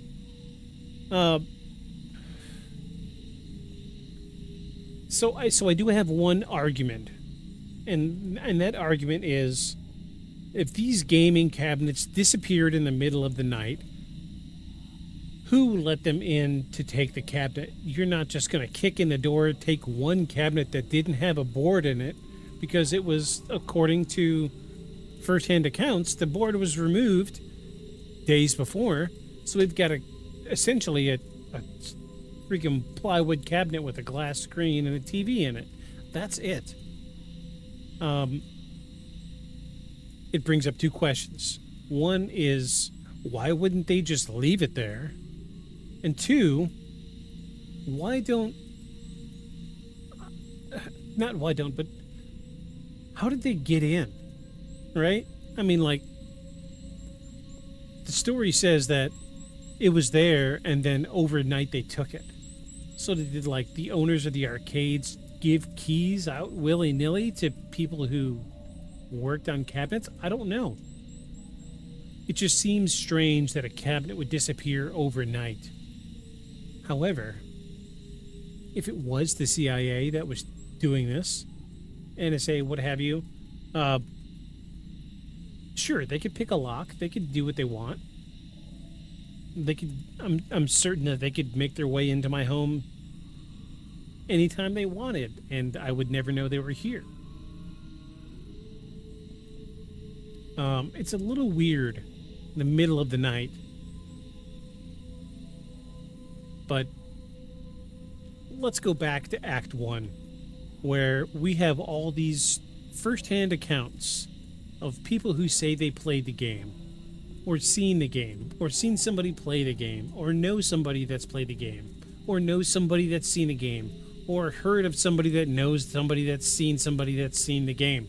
The rabbit hole goes deep on this one, folks. This is disinformation at its peak. This is exactly how it works. We are going to move 2 or 3 machines around the town of Portland, Oregon, but we're going to change details about each and every one, so when one person tries to confirm details with the next, their details don't match up. Person 1 thinks person 2 is crazy. Person 2 thinks person 1 is crazy. Your details are all wrong. I played it. No, I played it. This is what it looked like. Boom. Disinformation automatically begins to discredit the validity of the case. This is a normal, standard practice for disinformation. So it may have seemed early on in this episode that I was just rambling, but this was direct first-hand accounts. Talked to a few of these people myself. It sounds like nothing but disinformation, and that screams espionage, it screams CIA, and it screams cover-up. Doesn't it? Am I crazy? Maybe I am crazy. I've been doing this podcast for 2 years and I haven't gotten paid, so maybe I am crazy. I don't know. But look, there's so much in the way of evidence. First-hand accounts, second-hand accounts. Look at stuff like the Roswell crash. If you're listening to this podcast, do you probably believe in the Roswell crash? We have no physical evidence. We have first-hand accounts, second-hand accounts, third-hand accounts for Roswell, New Mexico, but we still believe that it happened. And there's people that will fight you to the death to say that the crash in Roswell, New Mexico really happened. We have more evidence than Roswell. We have handwritten accounts from 1981. All right? We have first-hand accounts. But let's look at the flip side of that coin. There is something of a perfect storm here. There were accounts in the news of people at arcades, kids at arcades having seizures, kids at arcades passing out. And then there were articles in the paper that same week about the FBI seizing illegal gambling machines in arcades. I could see how it could go both ways. However, does it not seem like there's more evidence to say that Polybius was really there as opposed to an amalgamation of information pulled by, random news articles? But let me play devil's advocate here. Who's to say that those news articles about kids passing out and gambling machines, who's to say those stories weren't planted? I'm no conspiracy... This is usually the part where I would say, I'm no conspiracy theorist, but I'm a conspiracy theorist, folks. I believe in this shit. I ain't new to this. I'm true to this. If I were to create a disinformation storm, this is how I would do it. You plant verifiable evidence that could be misconstrued to very loosely sugarcoat the truth. So with all of that information in mind,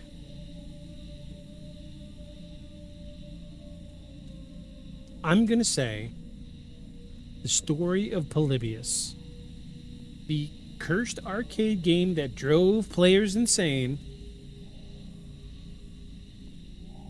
I'm going to say it's real. It's real. And the big reason, and the one that I'm true to in my core about this one, is I'm barely old enough to remember the 80s. I was born in the early 80s. There is nothing from my childhood that I can remember that stuck with me to today the way that Polybius has stuck with the Zeitgeist. See what I'm saying? From 1981 to 2020, 2025, 26, I forget what the year is.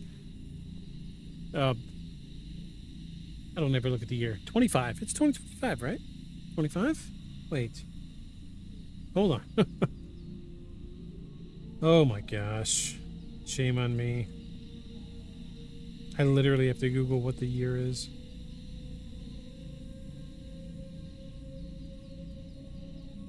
It's 2025. I don't know why I was thinking it's 2026. Sorry. Too many rabbit holes lately. I can't think of anything that has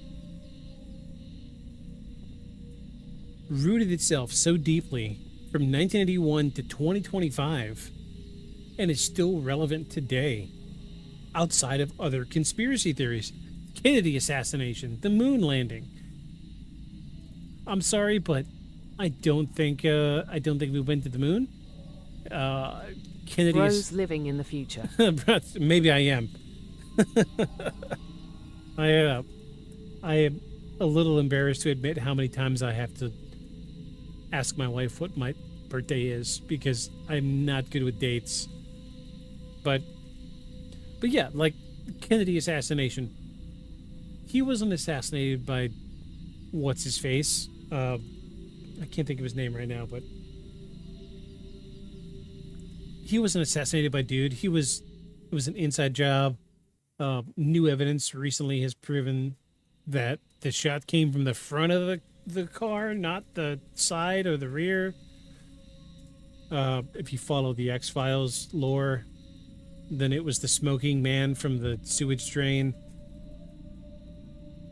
The Kennedy assassination didn't happen the way we think it did. The moon landing didn't happen the way we think it did. And I think Polybius didn't happen the way we think it did.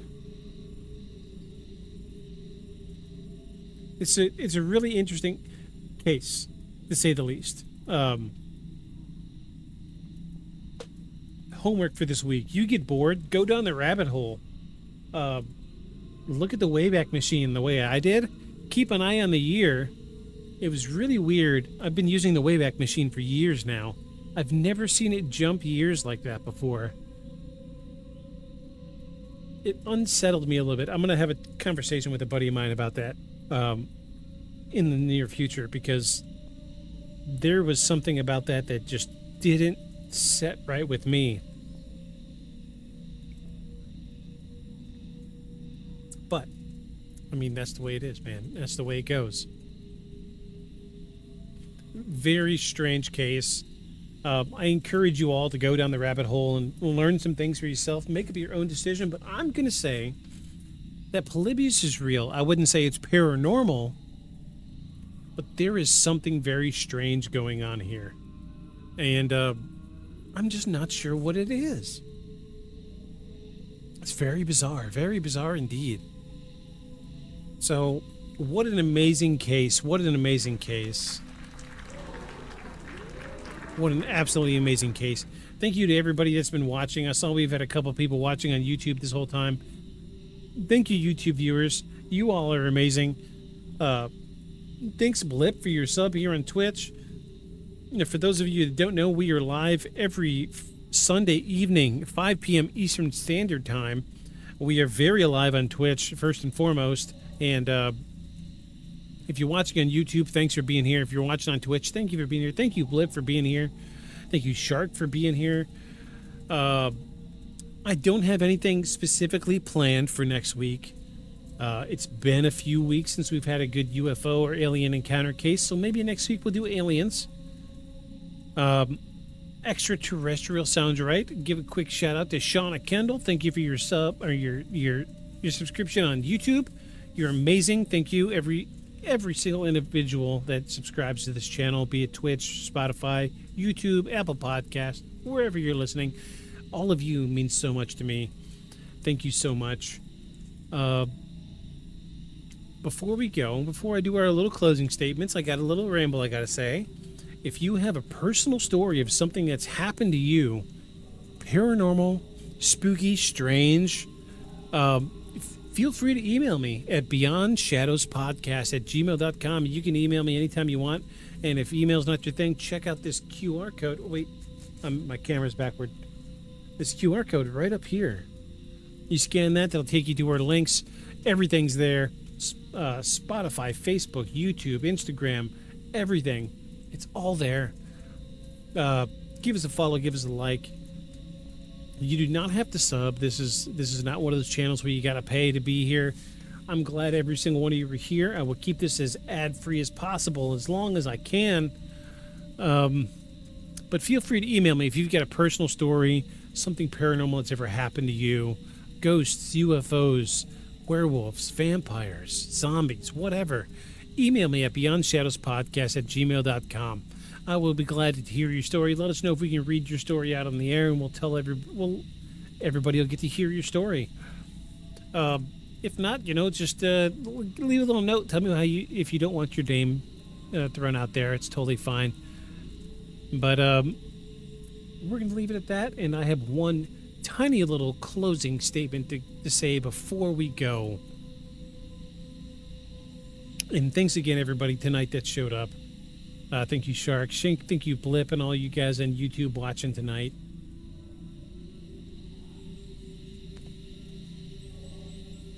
We're going to wrap this thing up in a pretty little bow.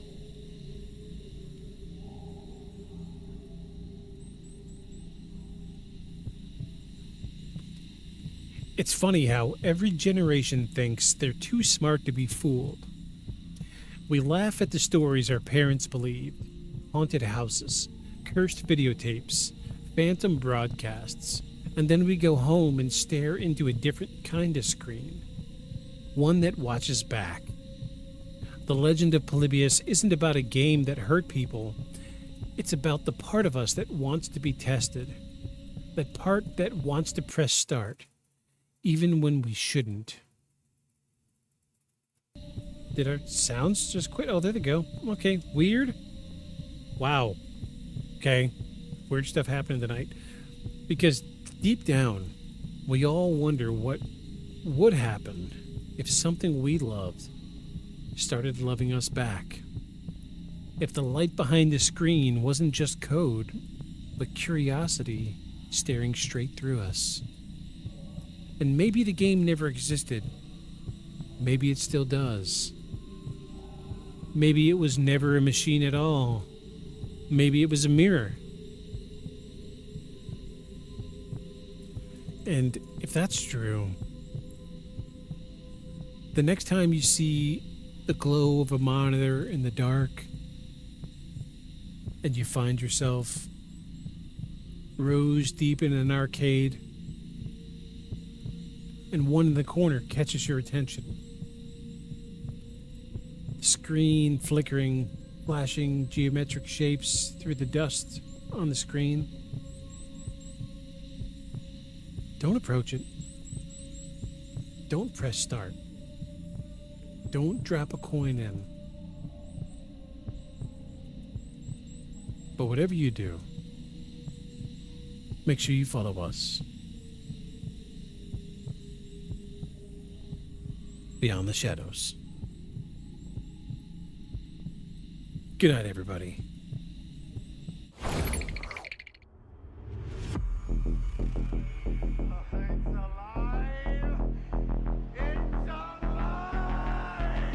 A creature like that.